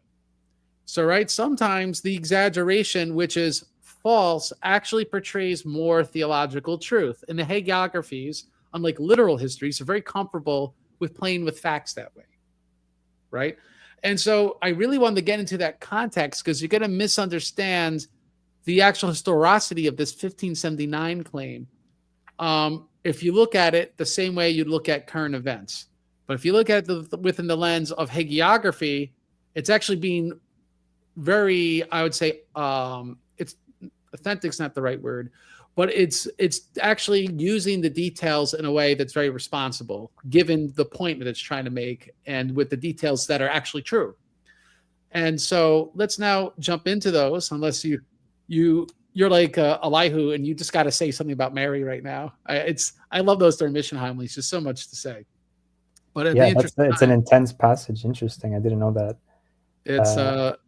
I had a lot of fun with it. I think Dr. Mary Cunningham, if I have her name right, she really liked how in the article I played with those details. Because it shows you, there's more going on here because the writer knows what he's doing, right? Well, it's sort of like the Gospels, right? You have on the surface some chronology or details that contradict, but it's really because each evangelist is presenting certain miracles or certain events from a certain perspective. So was the mantle that Christ put on before Pilate, was it purple? Was it dark red? Different evangelists don't agree on the color. Or how many times were Christ's feet washed by the woman with her hair? There's contradictory seemingly accounts. So I completely agree. If we're approaching miracle accounts with this very scientific debunking attitude, then we'd have to throw away all of the scriptures at the same time. And we have outright contradictions. Like there'll be people, well, dark red's like purple, or this event could have been twice, and that sort of stuff. But you can't get around with, let's say, the different numbers of soldiers between Chronicles and Kings. And it's just a different number. You can't get around with different numbers of brothers for David between Chronicles and what we have and Second and First Samuel and things like that. And so but if you understand that they're telescoping genealogies, that the numbers have certain typological and allegorical significance and things to that effect, then you realize, oh, wait, there isn't a problem here. But like you said, it requires a holistic and genre-specific interpretation versus a very skeptical, inflexibly, I treat every source exactly the same despite its genre sort of approach. My joke with this is the woman in Song of Solomon didn't literally have breasts like gazelles, right? It's figurative language, right? But there's truth being conveyed there. Obviously. And so similarly, in poetry, we understand what similes are. Similarly, with other sources in the scriptures and hagiography, we have to deal authentically with the sources we have and how they're supposed to be read. Or even in actual passion accounts of the early martyrs, if we have one version that places the martyrdom under Decius in the 3rd century, and then another one that places it under Diocletian in the 4th century, what's the problem, right? Like, there was a real martyr who suffered for the faith, who has real miracle-working relics, and here's our intercessions. Is it really relevant if he died 100 years earlier under a different emperor, a different persecution? We lose the forest for the trees when we approach texts in this manner. I think the most interesting one is St. Agnes, because we actually have hagiographies of her like decades after her death. But I think they all got her age wrong. If you see her relics, there's no way this girl was a teenager. This girl was barely 2 years old. But I'll let people that are experts with ages and skulls to come to that, discern that question. So that being said, let's talk about the column miracle. Yeah. It likely occurred under Patriarch Germanus III. It's mentioned by 3 17th century sources: Patriarch Theophanes III of Jerusalem, 1620, the monk Akakios the Cretan in 1634, and Archbishop Gabriel, 1651. It's worth pointing out it had nothing to do with Armenians at that time. It had to do with Roman Catholics. And I uncover this in my article in my blog, thanks to the sources that you submitted to me, Evangelos.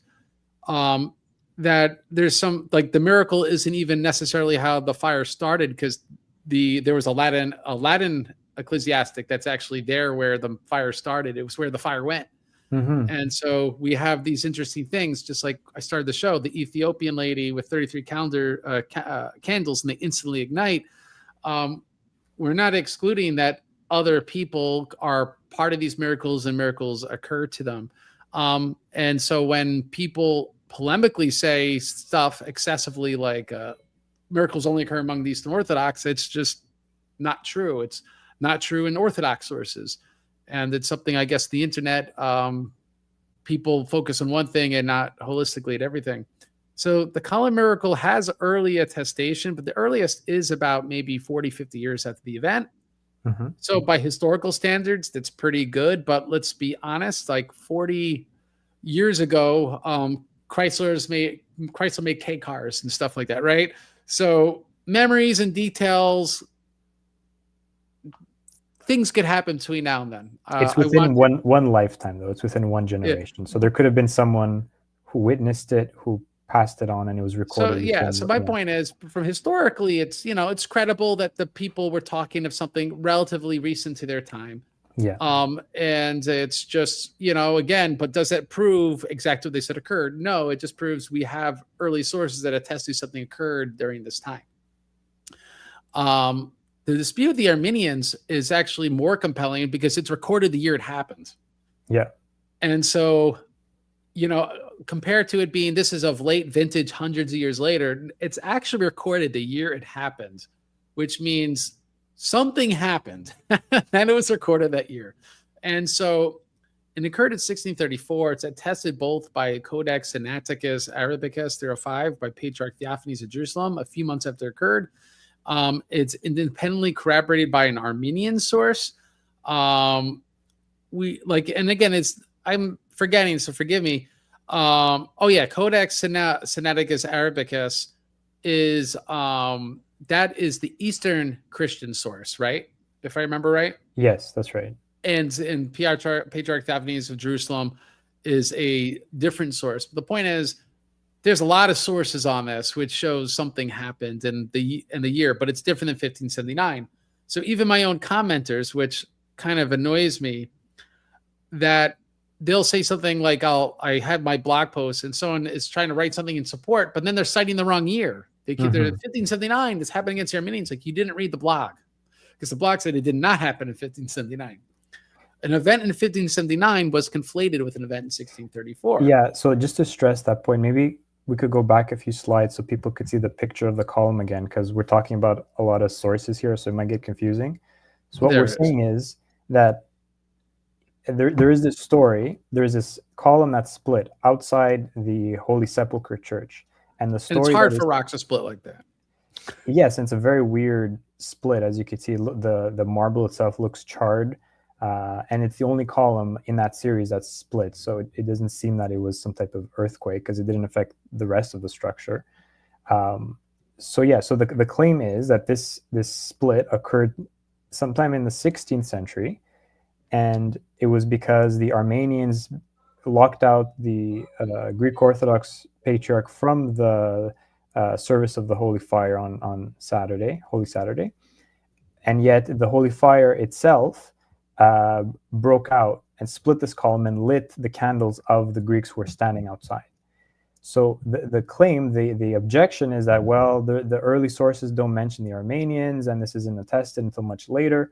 So what we're saying here, when there are two sources that are conflated, is there's a real miracle. There was something that happened, but there's actually two separate events that occurred within 50 years. So there's something that happened in 1579, to the best of our knowledge, which was a dispute between the Greeks and the Latins, the Roman Catholics, who locked out the Greeks in a similar fashion, and that's when the column split.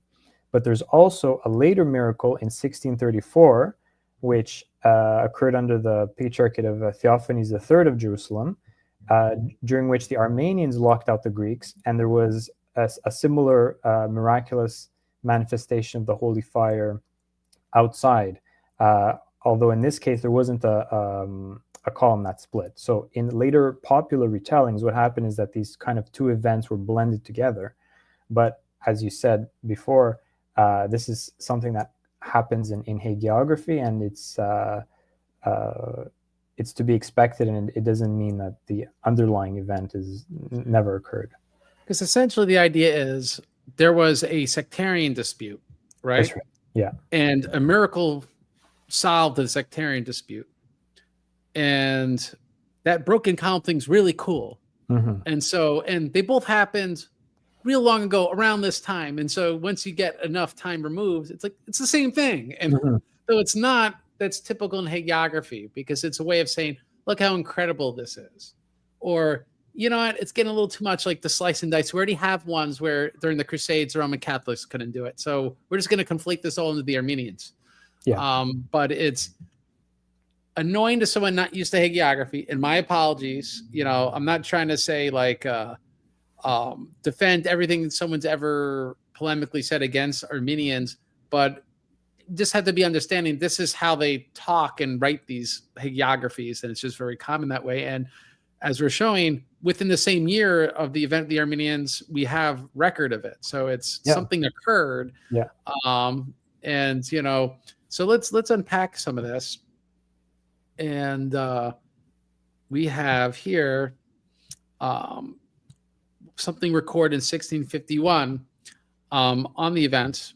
We have during the reign of the Sultan of Egypt in Jerusalem, Emmerich, since there was then no emperor in Constantinople and the Venetian papists controlled the church, they gave considerable gold to the king of Egypt and drove the pious patriarch from the church of the Holy Sepulchre.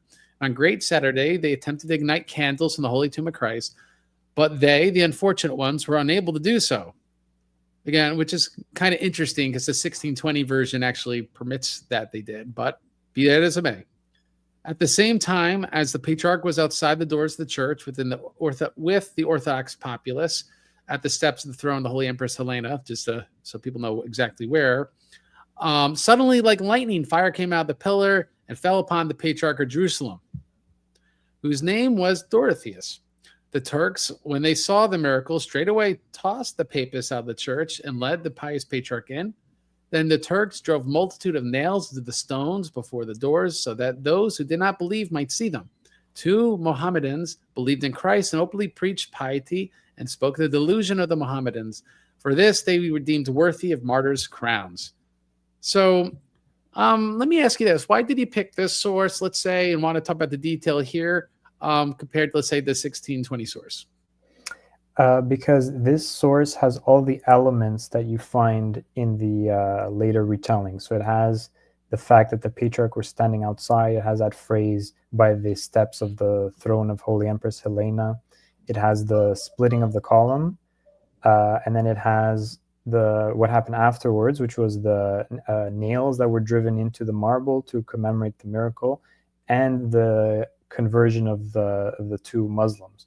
So the next source, I believe, or no, the one that you discuss on your blog, the 1620 source, it mentions some of that, but doesn't have the full account. So I thought that it was just convenient to show this because it's our earliest source that mentions all of these elements altogether. It shows that the hagiographic event fully distilled by a full lifetime after the original 1579 event. That's right. But really a little more than a generation after the Armenian event, which is interesting. Yeah. We have this letter of the Patriarch Theophanes of Jerusalem to Tsar Michael Romanov in 1634. And after this, the miracle of 1579, not much time passed, and a new trouble and hardship came from the Armenian heretics. Those Armenians became impoverished in their own reckoning and lost their pascha and broke their fast on Thomas Sunday. And those heretics, however shamed from before and having nothing to do, forcibly shut the Holy Sepulchre with the help of foreigners and did not allow Orthodox Christians, according to the ancient law, to be deemed worthy of the Holy and Great Saturday to behold the light of the world. And so the foreigners stood guard with the weapons in the courtyard. The doors were sealed, and the Christians driven away from the church stood in grief with tears. And that very moment, something like a voice occurred in an earthquake, and the holy fire appeared from the cracks of the roof of the Holy Sepulchre and illuminated the entire church and blinded the enemies. Yeah. So this is from a letter that survives in Russian that was written from the Patriarch Theophanes of Jerusalem to Tsar Michael Romanov. And the context is interesting as well, because this was right after the Unia in Ukraine.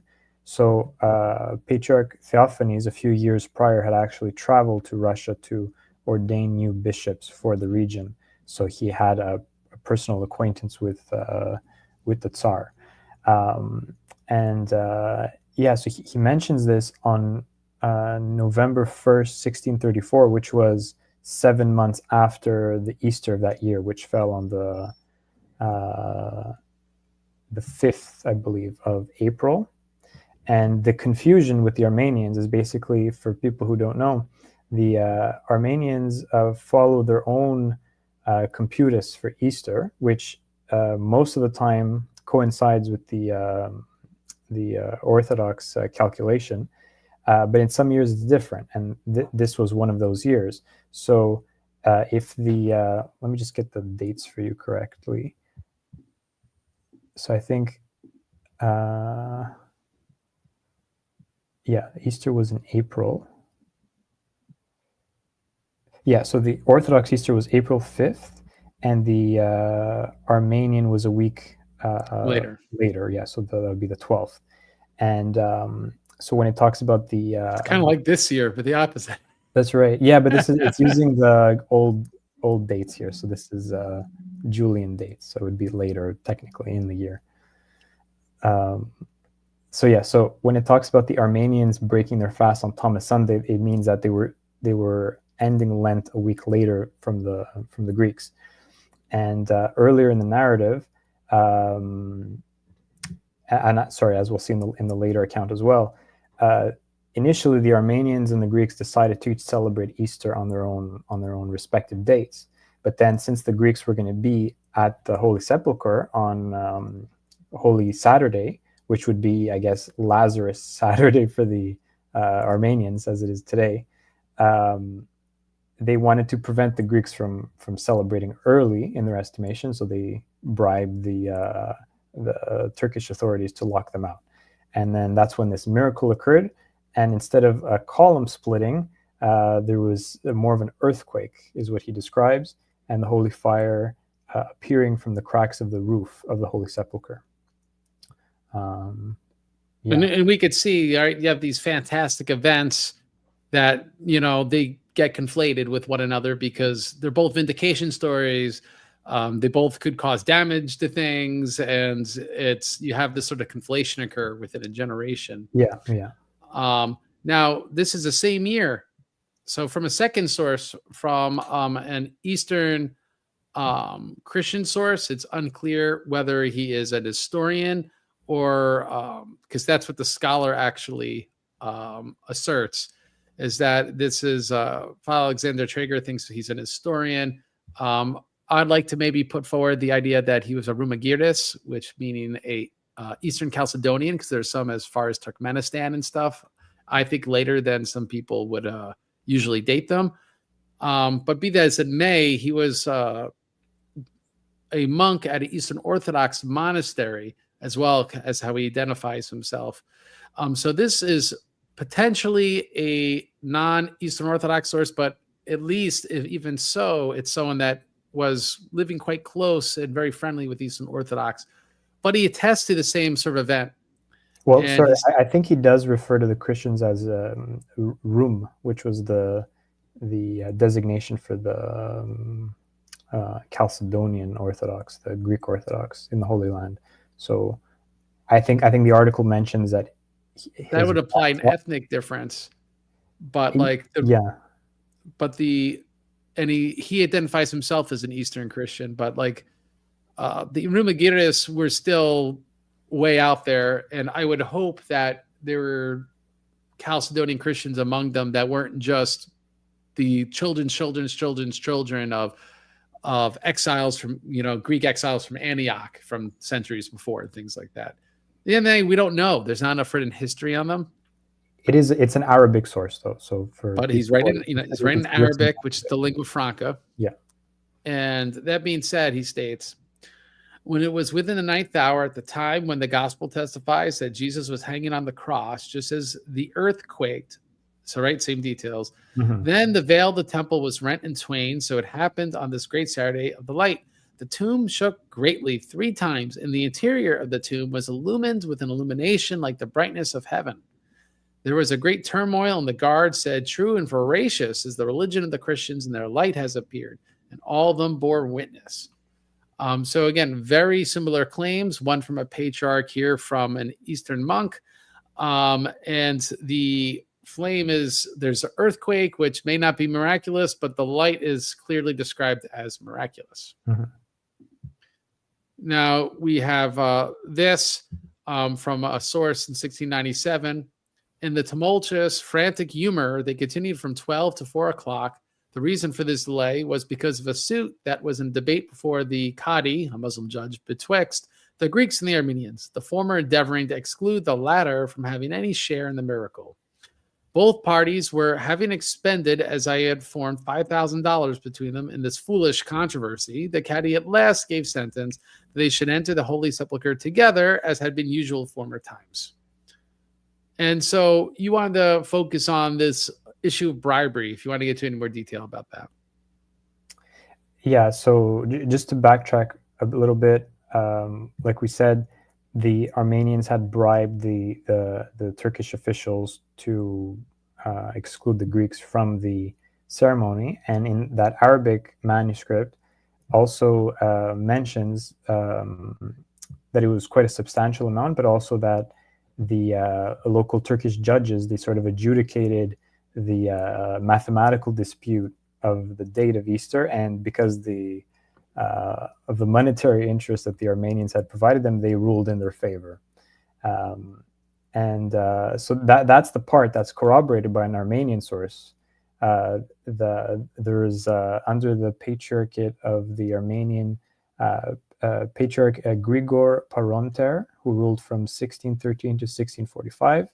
It talks about how he essentially bribed the governor to give them control over the Holy Sepulchre, and it takes pride in the fact that the Muslims ruled in favor of the Armenian Easter.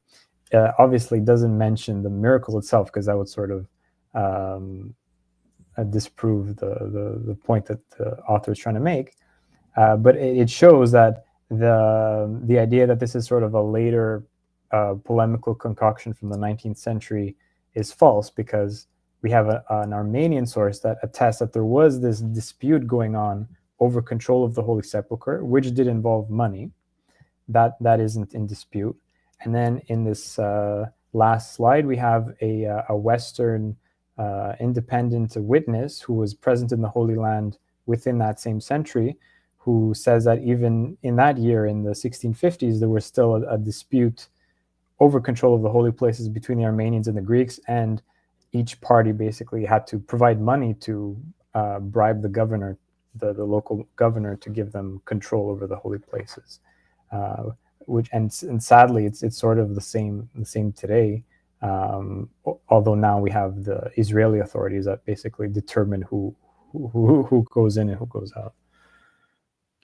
Now, before we get into audience questions and a miracle video that you sent, and we will talk about that video in just a moment.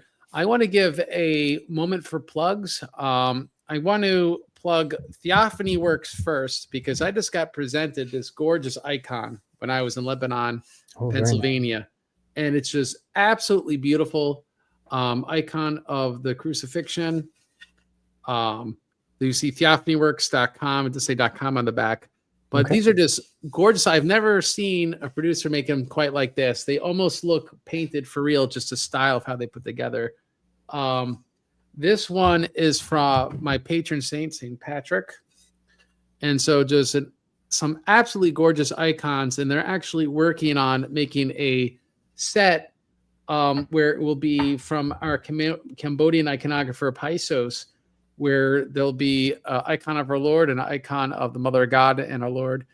And they will be available also at theophanyworks.com. So they're doing some real interesting things. And so this Lent, if you're looking to, well, Lent's now technically over, but if you're looking to get some new icons, they also sell other things like shirts, prayer books, things like that.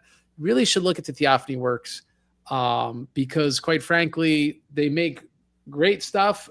And I know George and he's a nice guy. So I'd rather recommend someone I know. I get no money for it, but I mean, just tell me you wouldn't want this thing. Look how beautiful this is. You know, this is just Very a nice, yeah. gorgeous icon. And that is my plug for theophanyworks.com. Then there's also excellent hagiographies translated by Evangelos at Sectarianpress.ca. What country is that? It's a faraway, distant land. Why didn't you get .com? It's more expensive to buy the domain. So there you go. But they're all on Amazon. Life of St. Dionysius there. That it really blew my mind. The historical case, which is in the introduction of the authenticity of the Dionysian corpus. And we have a new book coming out end of May. I know it's been a while. So what's the new book? So, of course, Life of St. Dionysius, which you should read. But we got, what's new that's coming out? Evangelos. So it's called The Questions to Antiochus, the Duke, attributed to St. Athanasius. And it's a very interesting text. It's a series of over 130 question-answer format about various topics in Scripture, on the faith, about miracles. And it's really, it was compiled in the late 7th century, from what we can tell. So there's even a bit of anti-Islamic polemics in there. And it really gives you a nice glimpse into sort of what popular Christianity was like at that time. And it comes also the historical introduction, your opinions on the origin, the source, and the author, and all that. So that's I look very much forward to that when it comes out and reading that, God willing. And of course, I always plug the reason why we do this show is always to support the mission in Cambodia. So please, links are below, orthodoxchristiantheology.com/donate. There's PayPal, there's Patreon for monthly contributors, and there's Venmo for those Venmo people. So however you'd like to contribute and bless the mission in Cambodia, we really appreciate it. Right now, we have 3 missionaries who have the goodness of their own heart, have come and are self-funded. And so if you would like to be one of those missionaries, either there or in Trinidad or in the Philippines or locally and want to organize, the Prophet Daniel Missionary Movement is starting in North America. In fact, we're in the final stages, God willing, of having every legal acceptance we need for the 501c3 and to be registered as a charity in New York State. So please become a missionary. Sign up at orthomission.com. Links, again, all below. But pray for the mission in Cambodia. Pray for George Theophany Works, Evangelos, all of us that are trying to build up the body of Christ and the different ways God has suited us to serve him. That is much appreciated. So there is someone said there's a mission. Now, yes, there's all sorts of missions throughout the Orthodox Christian world. And in fact, there's even a new mission that's going to be starting in Okinawa, Japan, under the Ecumenical Patriarchate. And I've had the pleasure of seeing like a missionary speech by Metropolitan Ambrosios at Holy Resurrection of Long Island. So there's all sorts of missions, and people should support them and get involved at orthomission.com. I have this from Vukasin Filipovic. You guys are handsome. Now, if that's a guy, I don't know about that, but if it's a woman, I'll say that's very nice of you. What is that name? I don't know. It's anonymous, but thank you for your kind words. And so right before we do audience questions, so please, guys, ask your questions or say your comments, hopefully not about how ugly we are. And that's okay too. We could take it. We could take it. I'm married. I could take a lot of insults. But that said, let's do the miracle video, and we could see your comments, because you feel this proves the miracle, this video. Yeah, I think so. Well, the closest it's the closest evidence I'm familiar with that actually captures a miraculous fire in motion.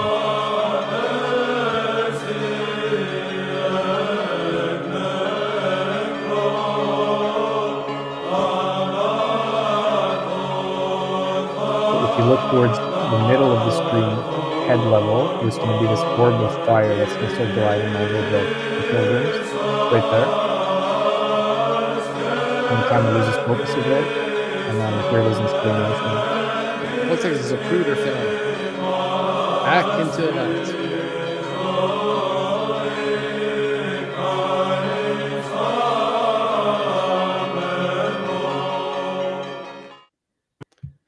All right, so like we have the miracle, the holy fire makes my heart happy, and we know which year this one, because someone said the miracles of 94, 95, and 96 prove it's real. Was that 94, that video? Yeah, it was filmed 94 by now priest Father Antonios Stylianakis, and there was several years ago there was a whole talk show that he did about this, where he presented the footage, and I think it's a good bookend to this historical investigation that we've done here, because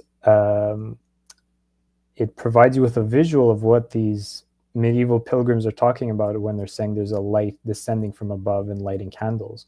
Because here what you see is an orb of fire that's gliding over the heads of the pilgrims, and it's not attached to anything that we can see, and it's not an artifact of the camera, because you can see that it's emitting light when it reaches the final column, so it's radiating light by itself. It's not just like a blur or some type of optical illusion of the camera itself, and it disappears behind people's heads and then it reappears, so it's a physical object in that 3D space. So yeah, it's just very interesting. Now, I believe it's a physical object, but I actually have a more skeptical view of that video. It looks like someone holding candles like this over their head, and because of the focus, it just comes out like this blur. It's moving. It's not on a stationary spot. It's because they're walking. The person's walking, right? No, like they're as move. they go. Everyone's tightly packed like sardines. You can't move in there. Yeah, but isn't that the clergyman maybe walking out with it? No, because the fire hadn't actually emerged at that point. If you see the full video, the patriarch leaves. He exits the door of the Holy Sepulchre, and by the time he's out with the fire has already left. It's already crossed the screen. So maybe it's still a miracle. It's the miracle that like how the Red Sea parted, that somehow this guy holding flames got through that crazy place. I mean, if you didn't tell me anything, right? I didn't see any chronology. That's what I would guess what it was. That's what it looks like. But it is packed. They are packed like sardines in there. So that's there's some freedom of movement, but we'll have to get other experts on video. By all means, push back against me. But that's what it looks like to me. I don't know. The flame on the beard, that's impossible. That I'll admit. We lit hair on fire here to prove it. But that one does look like it may have an explanation. But I welcome any sort of critiques, because again, I'm Eastern Orthodox. I want to remember Dionysius, like I told you.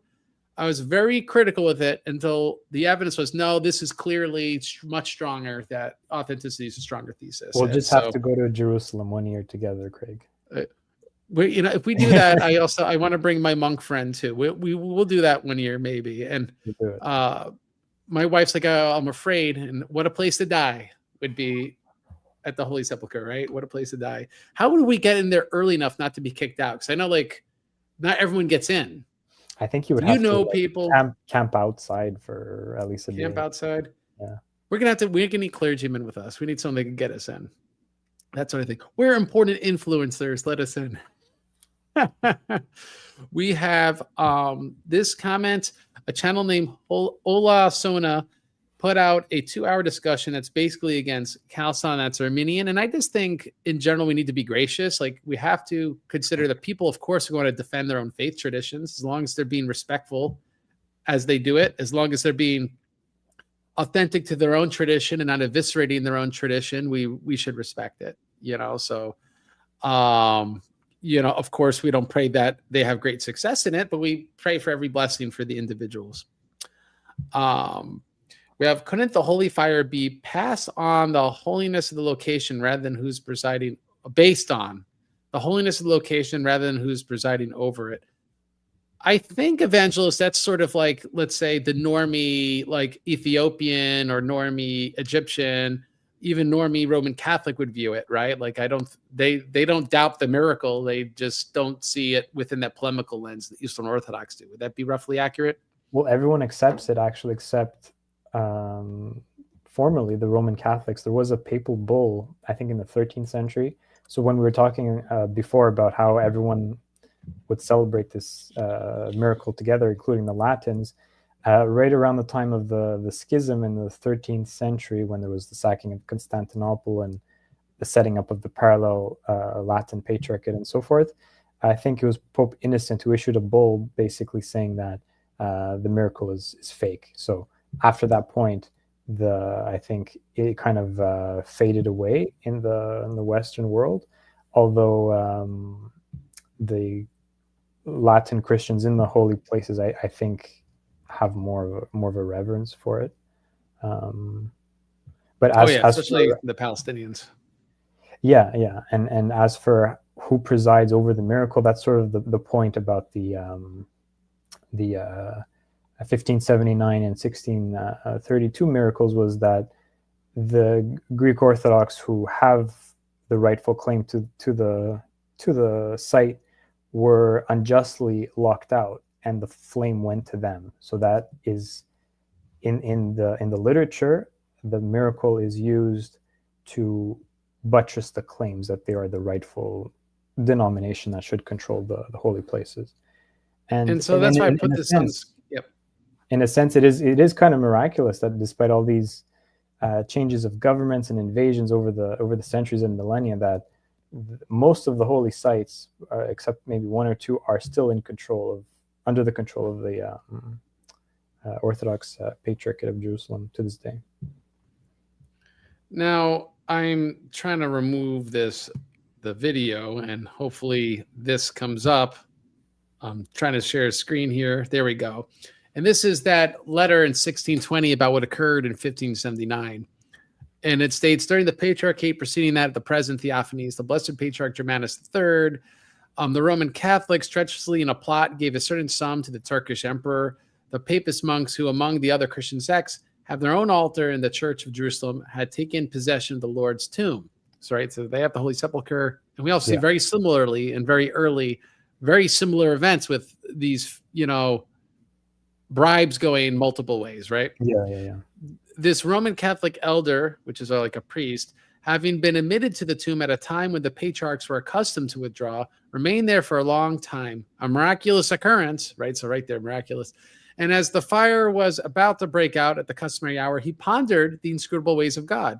A flame from the Lord's tomb, resembling a stream of water, flowed toward the Blessed Patriarch Germanus. So, right, he's the one inside. The flame still comes. But it flowed toward the Blessed Patriarch Germanus, who at that moment, together with his clergy, stood offended, holding a candle in his hands, as was his custom, behind the communion rail, right? Because he should have been in there. Mm-hmm. Of which there are three, and that's the story. So it's interesting because the miracle occurs in the presence in this story of the Roman Catholic priest actually being there in the Holy Sepulchre where it occurs. So it just shows you that detail also kind of falls out because it makes it look like he's the one that's confecting the miracle, I suppose. But the miracle's earliest history is where the flame went. So I just found that to be a very interesting detail. There is also the miracle of, or not the miracle, the story. I think it was the Easter of 1101, right after the First Crusade, when the Greeks were still locked out and not admitted in the Holy Sepulchre. There was 1 year where the Holy Fire didn't appear at all, and it was only when the Greeks were readmitted that it appeared. And I think that's the origin ultimately of the polemic against the Roman Catholics, was this event. We have that. Hi, Craig. Would be great if you could do a video or article on the historical accounts of the miracle of St. Euphemia and the Fourth Ecumenical Council. There's not too much to state. Like, honestly, I could open up the minutes, which I'm not going to do at the second, of Chalcedon, click Control F Euphemia, and it's in two different letters. One from one, I think it's from it's the Patriarch Constantinople. He's a saint. Skipping my memory at the moment, but it's in two letters that are from the year of the council, and they say that Saint Euphemia has declared with us, the doctrines of this council. And so, for someone to say that there's no primary source evidence of the Euphemia miracle, it's just patently absurd. They're claiming that Saint Euphemia is declaring the doctrine of Chalcedon. Well, how would you do that when you're dead? Well, there's two ways.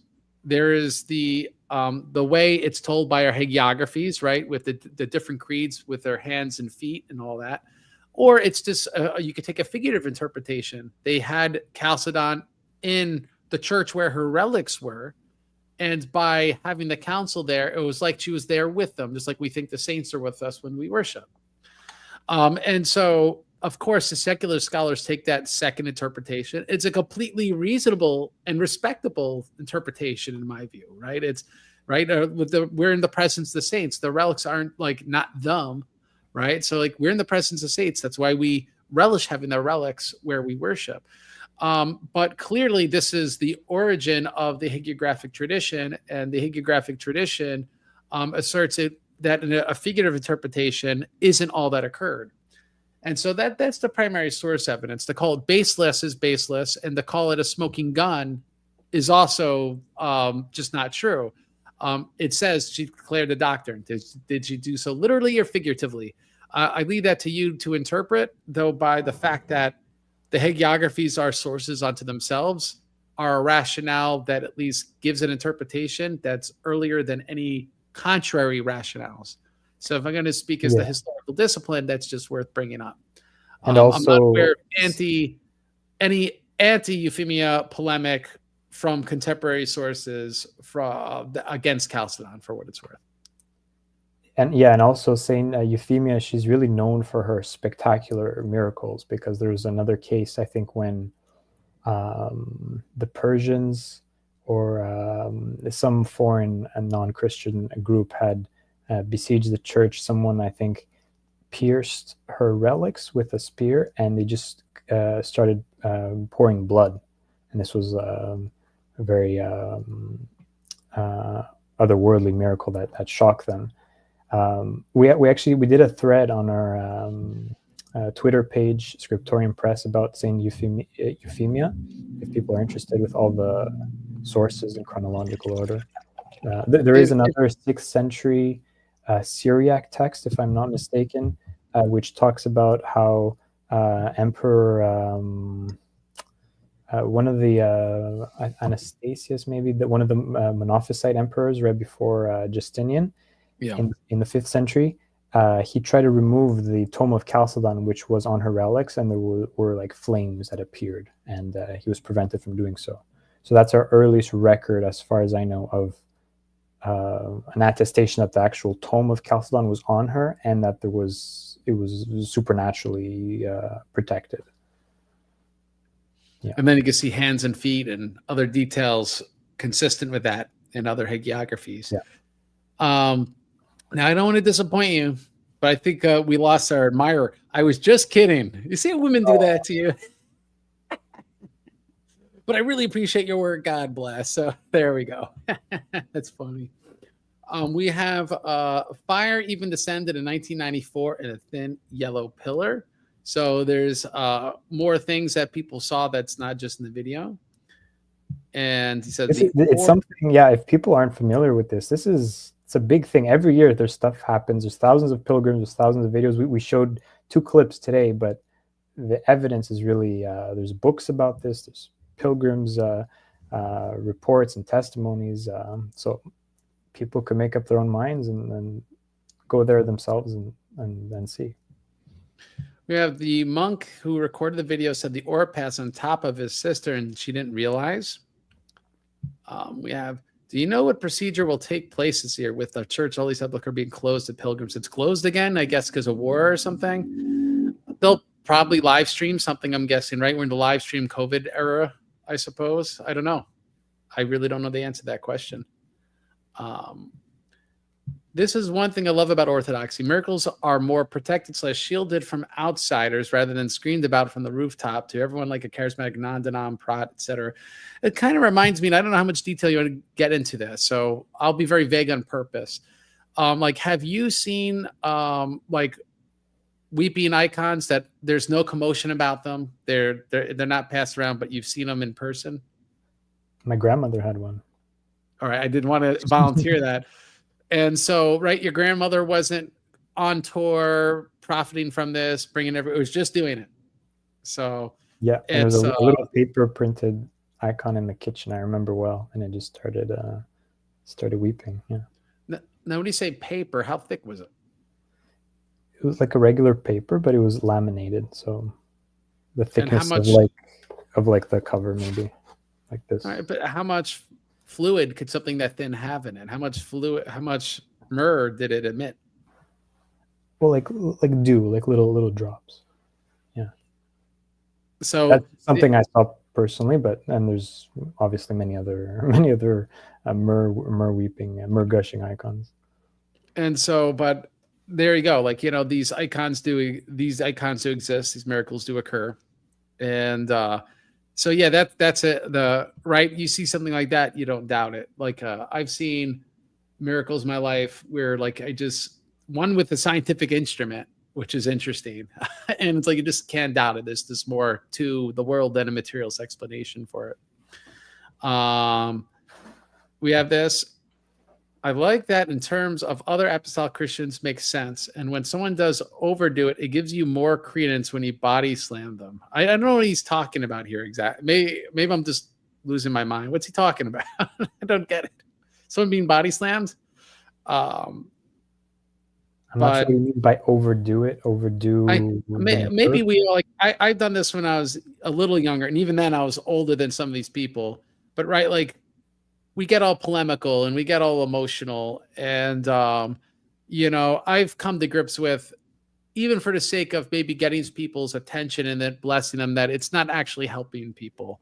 And so by God's grace, I think people notice after this Lent that the way I'll engage in social media, it will appear less. I'm not going to disappear and become a Luddite. This has been too useful for the mission in Cambodia. But I'm going to be engaging much less. And it's not anything personal to anyone. It's just, I feel it's not a good use of time to engage in every response. And like, sadly, in this, I will mention by name, like, we could take something like, there's a guy on Twitter named Strive to Be Kind. He's not very kind to me, but I hope he's striving. And he made, from what I could tell, to be a serious response to some of my textual critical stuff on Anastasis Librarian, and I see it too. And I welcome that critical interaction because I think good history needs critics, right? I was being critical to you. You didn't take it personal. And being that this is a topic that, you're talking about manuscripts that aren't even translated, I then have to get them translated or independently AI translate them and stuff. It takes time. So you can't give instant responses to people. But then what really ruins it is you find out that there's personal insults. They name it contra Craigium. Like, it's very ultra polemical. It's not even normally polemical. It's like ultra polemical and personal. Contra Craigium? Is that what they named it? Apparently. It's apparently, I added one too many periods somewhere by mistake, and that made it into that paper. But that paper also has serious things in it, right? There's another letter from Pope Adrian with very similar language written to Charlemagne. And MGH and things like this. There's serious things in it, which I've known about before he wrote Contra Craigium and have been working on, but sadly not at the speed I want to get done. and things that matter that should be talked about and spoken about in a serious way. But when they're not spoken about in a serious way and they're spoken about in a way that's very childish, it's like there's a point where, all right, maybe this is edifying someone, but there's a certain point where, like, unless I'm spoken to like an adult, I'm not going to, I've given up on condescending myself to people. Speak to me like a normal human being. I'm 41 years old and I'll speak back to you like a normal human being. You put a thing on Twitter making fun of me or saying I'm running or crying, and it's, you know what? So be it. You know, God judge between you and me. I can't interact to people that level. And so someone makes this great response video or something with lots of content, especially if the person's intelligent. Some of that content may be good, but the thing is, I'm not going to weed through all the nonsense to respond to the good stuff. You know, it's, if someone wants to distill it for me, I'll respond to that, you know, or I'll look into it. Or I'll say, listen, I don't know the answer now. I'm working on other things. I'm not God. I got a debate with Pastor Samuel Frog in May. I have a debate with James White. I'm flying out to in October. You know, I've got a family. I'm trying to get a book published. I got lots of things to do. And so in the interest of time, I can't respond to things, especially when they're put in such a fashion where it's hurting people. Right. And there's a certain point where it can spiritually edify people if it's done in the wrong way. And Eastern Orthodox are extremely guilty of this. Right. We're extremely guilty of this. So I condemn everyone all around doing it. I want no part of it. So there you go. You could keep picking on me, but I'm just not going to interact with it because I got other things I got to do. So what does St. Paul say? You could speak in the language of the angels, but if you have no love, you are nothing. You have faith to move mountains. Faith to move mountains. Yeah. You even know that's all the same thing. You have nothing. And but I will say this. Follow Sectarian Press on Twitter, because unlike me, who's not going to be producing that much, you do serious threads and good stuff. Very underrated. Don't know why you do it, but it's sort of like take advantage of it. It's there. So Sectarian Press and Amazon and also on Twitter, by all means. Let's see. How do you handle miracle claims? And Marian apparitions, other traditions. And I think what people are starting to realize, the same way I deal with them here, right? I ask tough questions. Is that thing just out of focus? What are the spiritual fruits of this miracle? We have to test the spirit. So we do that with anyone's. As I already said, I think a tenet of the faith, the miracles are not isolated to just the Orthodox Church or the people of God. If I remember right, just like the Ark of Covenant could bless people from being present where they are. We know of icons that bless people outside the church. I have no doubt of these miracles occurring outside the church because God is gracious and loves people and is calling all people to himself. And sadly, not everyone makes it to the fullest degree. But I'm grateful for the fact that, let's say, whether it's Burma or Korea, which are about 1/3 Christian. I'm grateful for the Philippines. At least most of them are Roman Catholics. It's better that they're some sort of Christian than nothing at all. Now, this is not defense of salvation outside the church, but miracles exist outside the church. There's grace outside the church, not salvific sacramental grace, but different varying levels of grace. And to quote St. Philaret in New York, that God is saving everyone in his own way. To what extent and to whatever, we leave that's between God and those people. We have, could you possibly do more works, less non-polemical conversation, Subdeacon Daniel, about the history of Chalcedon with the Copts? He's Syriac, because he's a Syrian and Syrian. I'm an Eastern Orthodox convert from a Coptic family. Well, God bless you. It's great to have that. And Subdeacon Daniel and I were texting, I think within the week. So we still talk. It's just when we have something. I recently did a video on holy orders and the schism, the non-Chalcedonian schism. And it's something I think eventually Subdeacon Daniel will be involved in, and maybe him and I could have a friendly debate or a video on it. We've done videos in the past, so we'll get more into it. But my particular concern is canonically. I'm not God, so I don't judge the actual spiritual states of people. It's not my position to. But canonically, the Copts in the Syriac Orthodox Church can't have holy orders. And that's a pretty big deal for an apostolic church. They're in violation of canons that would not just make them anathema or not just make them liable to some sort of judgment and trial, but actually invalidate that their holy orders are null and void. That's the previous video on this channel called The History of the Non-Chalcedonian Schism. And this is also relevant because we're talking about Armenians in this video and Ethiopians, where my argument, Armenians, hands down, they're just in schism. There's just a schism between us and the Armenians.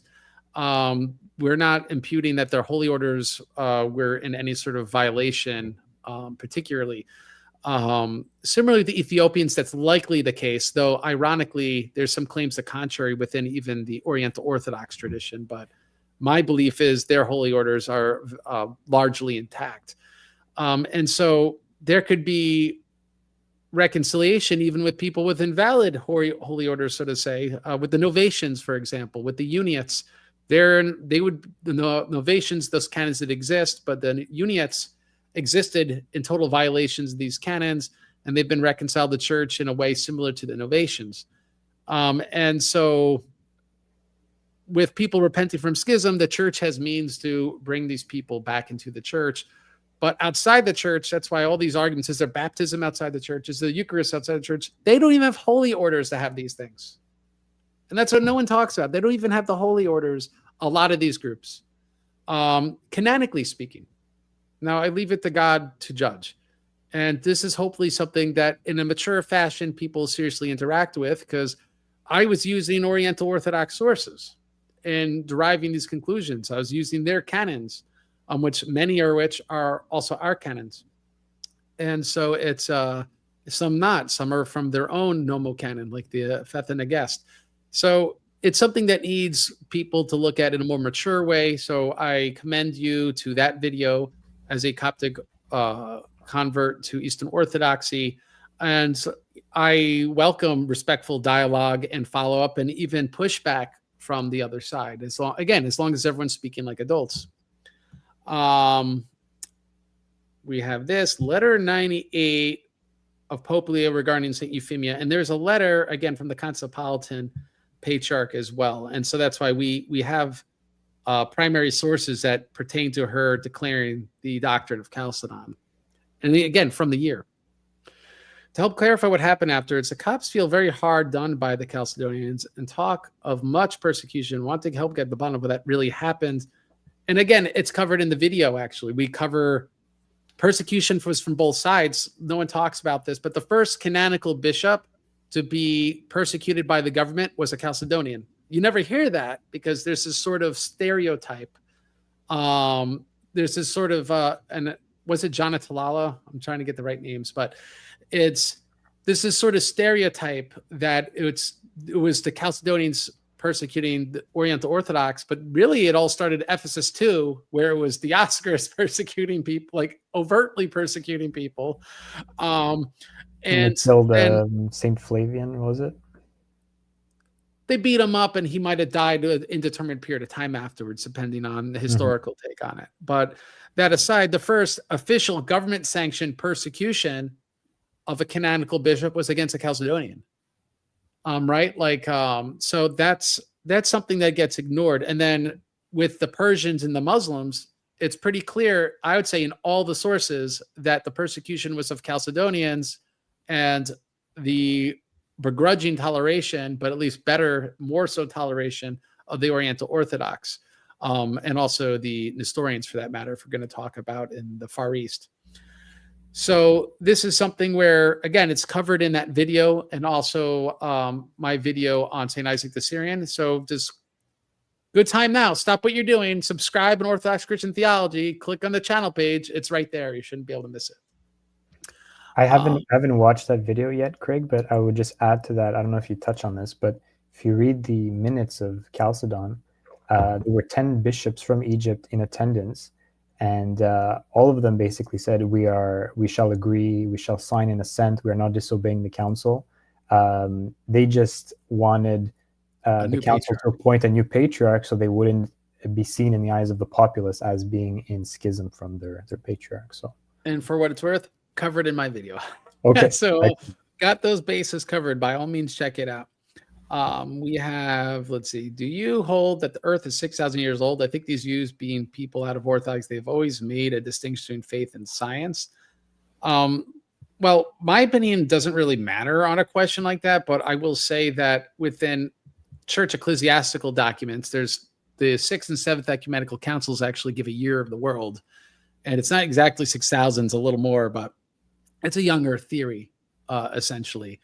And all the saints that have ever commented on the question take a young earth creationist view.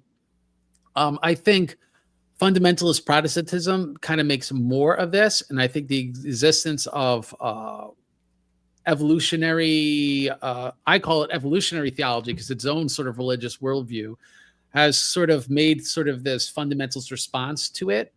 But that said, I would say the tradition of the church is young earth. I wouldn't say it is militantly so because there wasn't most of the church's history is before Darwin, so there wasn't really this impetus behind it. But I don't know on the top of my head, but there are certain statements. I even remember one from Augustine. I just don't know precisely where geology is a legitimate science where you could just look at stuff from geology, right, as a discipline and go, looks older than 9,000 years or whatever the number is. And someone saying that wouldn't be absurd, right? Like Augustine observed the same thing 2,000 years ago. It looks older than what they say. And so and I would guess, though I know a little less because I could look at the Grand Canyon and go, looks kind of old, but I know less about this. It would be the claims made by astronomers, right? Oh, the light looks like it's this many billion light years, and that must mean that the universe is X years old. There is legitimate science that exists. And what I teach my own son when I teach him science is that revelation's true. The empirical method is fundamentally sound, but science is incomplete and our understanding of theology is often incomplete. I think we've found in recent history, it's usually the science that is much more incomplete than the theology. Like we keep preserving the same thing in orthodoxy while the science has radically changed in the last 100 or so years and radically changed from the 100 years before then.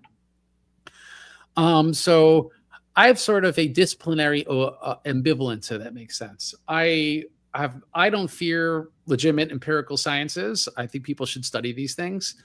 I have the humility to know that there's certain things I don't understand past my entry-level geology course from college and my own readings of some of these things. But I could say studying the history of theology, something I do know about, is that the church has historically taken a young earth creationist view, or what roughly approximates that. Just not militantly so, and not in the sense, just so people know. In some of this Protestant materials, it says, because it's in one of my son's books, it says, science teaches this, the Bible teaches that. When that occurs, the science is wrong. So it creates almost this artificial dichotomy between science and religion, which historically we never took, right? Orthodoxy loves science. The church has always loved science. So it's that dichotomy that's from fundamentalist Protestantism that's wrong. Mm-hmm. And I think makes a lot of people atheists when they start finding out like they need this cognitive dissonance. The science says this, the Bible says this, the Bible's right, despite how true this science looks. Instead of inviting a more critical look into the science, which is what it should, right? Like the Dionysian difficulty. You took a really critical look and you got somewhere with it. And there'll be other people that will study physics their whole life and maybe not solve something that might pertain to the age of the stars or something to reconcile to the church. But it's worth studying. Yeah. So that's my comments. They have found fresh DNA in dinosaur bones in the past 20 years. That's interesting. Which that would seem to imply they lived more recently than 65 million years ago. I don't see how DNA can survive that. And I thought your plan of scientists got a little too close to that dinosaur bone. No, it's not just one find. It's recognized within the paleontological community. So I would just throw that out there. That's interesting. I'll also point out, if God can make beards not light on fire, if God could. And Joanna Gaines on Fixer Upper could add distress to make a house look older than it is because it looks cool. By all means, God could give the universe the appearance of age because it just looks cool, and that's how he wants it to look. But we have a book there. Yeah, I would recommend people read this. There you go. So Blessed Seraphim. Yep. We have this. Kissing icons, lighting candles, burning incense, offering sacrifices. All this is departs from love, wisdom, and truth. Orthodox must correct a mistake from the 3rd century AD. Well, I hate Mr. Bogomil to break it to you, but it's all documented in the 1st and 2nd centuries as well. So, and I recommend to you, you could look up more in the Dynasty and Corpus, but there's even other sources again to those same things, which is covered in your book, Life St. Dionysius, because you cover a lot of those sources on those questions. That's right. So very interesting. The Copts seem to have a different historical account post Chalcedon. For example, they say Dioscorus on house arrest at Chalcedon so they could depose him for not attending. And again, we have during Chalcedon itself with people still defending Dioscorus. So this is one thing you could kind of make up a storyline afterwards, but the actual minutes of Chalcedon, as I cover in the video, are actually kind of tortures. They tortuously actually record what people said, to the point of people compiling the documents. Put the pile of papers here is actually recorded in the minutes. People defending Dioscorus are recorded in the minutes. People calling the Church of Rome Nestorians is recorded in the minutes. And so particularly, why would they record all these things, but then falsify that, oh, these 3 bishops really went to speak to Dioscorus, and this is what they reported, what they said. It just doesn't make sense. It's he opens himself to a canonical deposition. And so I'd say the source that's from the same year, actually the same day, right, and is recording from both sides what people are saying occurs, is more trustworthy than a polemical source written after the fact.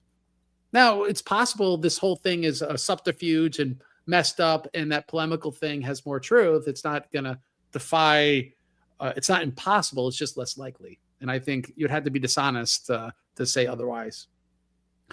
Someone says, do you think if the world's more than 6,000 years old, this brings people away from orthodoxy?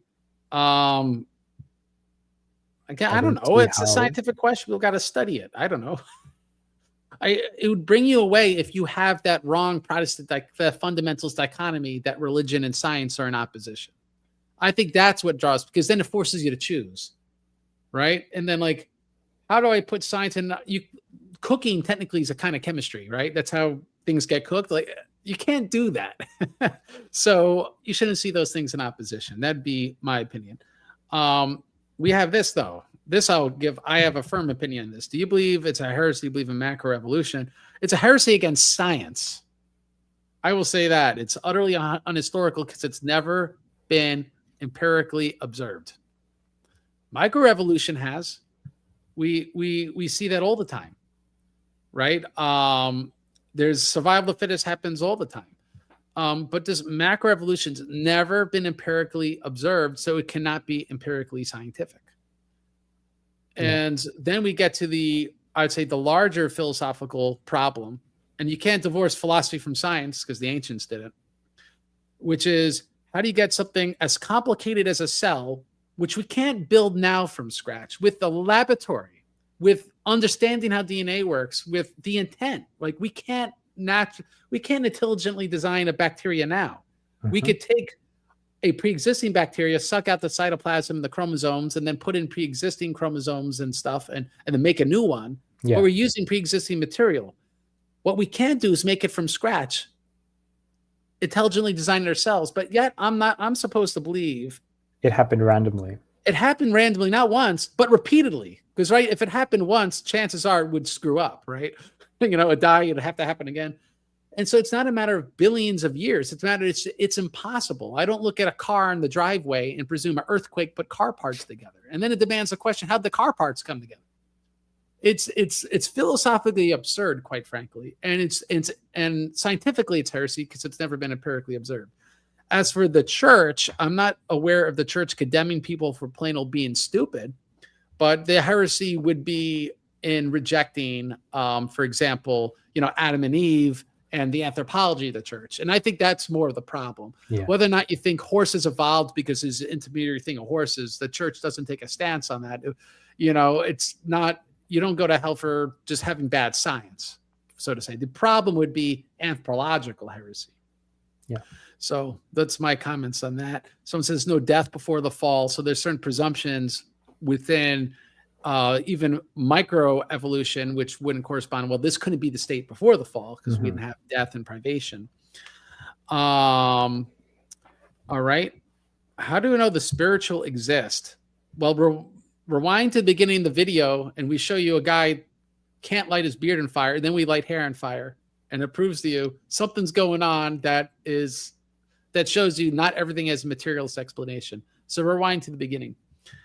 And I think that's about it. So Evangelos, I think we spent long enough on Lazarus Saturday trying to bless everyone this. Sort of a lot of fun questions, a lot of history. Yep. Prove the miracle. I think we did pretty good on this show. Yeah, it was fun. Great conversation. So guys, please check out Evangelos, support him, Scriptorium Press. Links to his books are below. Please support the church, and that's my favorite, Life of St. Dionysius. Please support the church in Cambodia, orthodoxchristiantheology.com/donate. Links are below to financially support the mission or become a missionary yourself and find out what it's like to be there. orthomission.com. And there's other missions we could hook you up with. So again, to become a missionary or a supporter of missionary work, orthomission.com. And lastly, for more gorgeous icons like this, Theophany Works. I mean, just absolutely great stuff they're doing. Absolutely beautiful. And I just want to ask for everyone's prayers this Holy Week. Remember Evangelos and I as we're attending all the services. And I'll end this show by quoting Jesus Rock as I end all of my shows. Fight to the death for the truth, and the Lord God will fight for you. God bless you. Have a great day.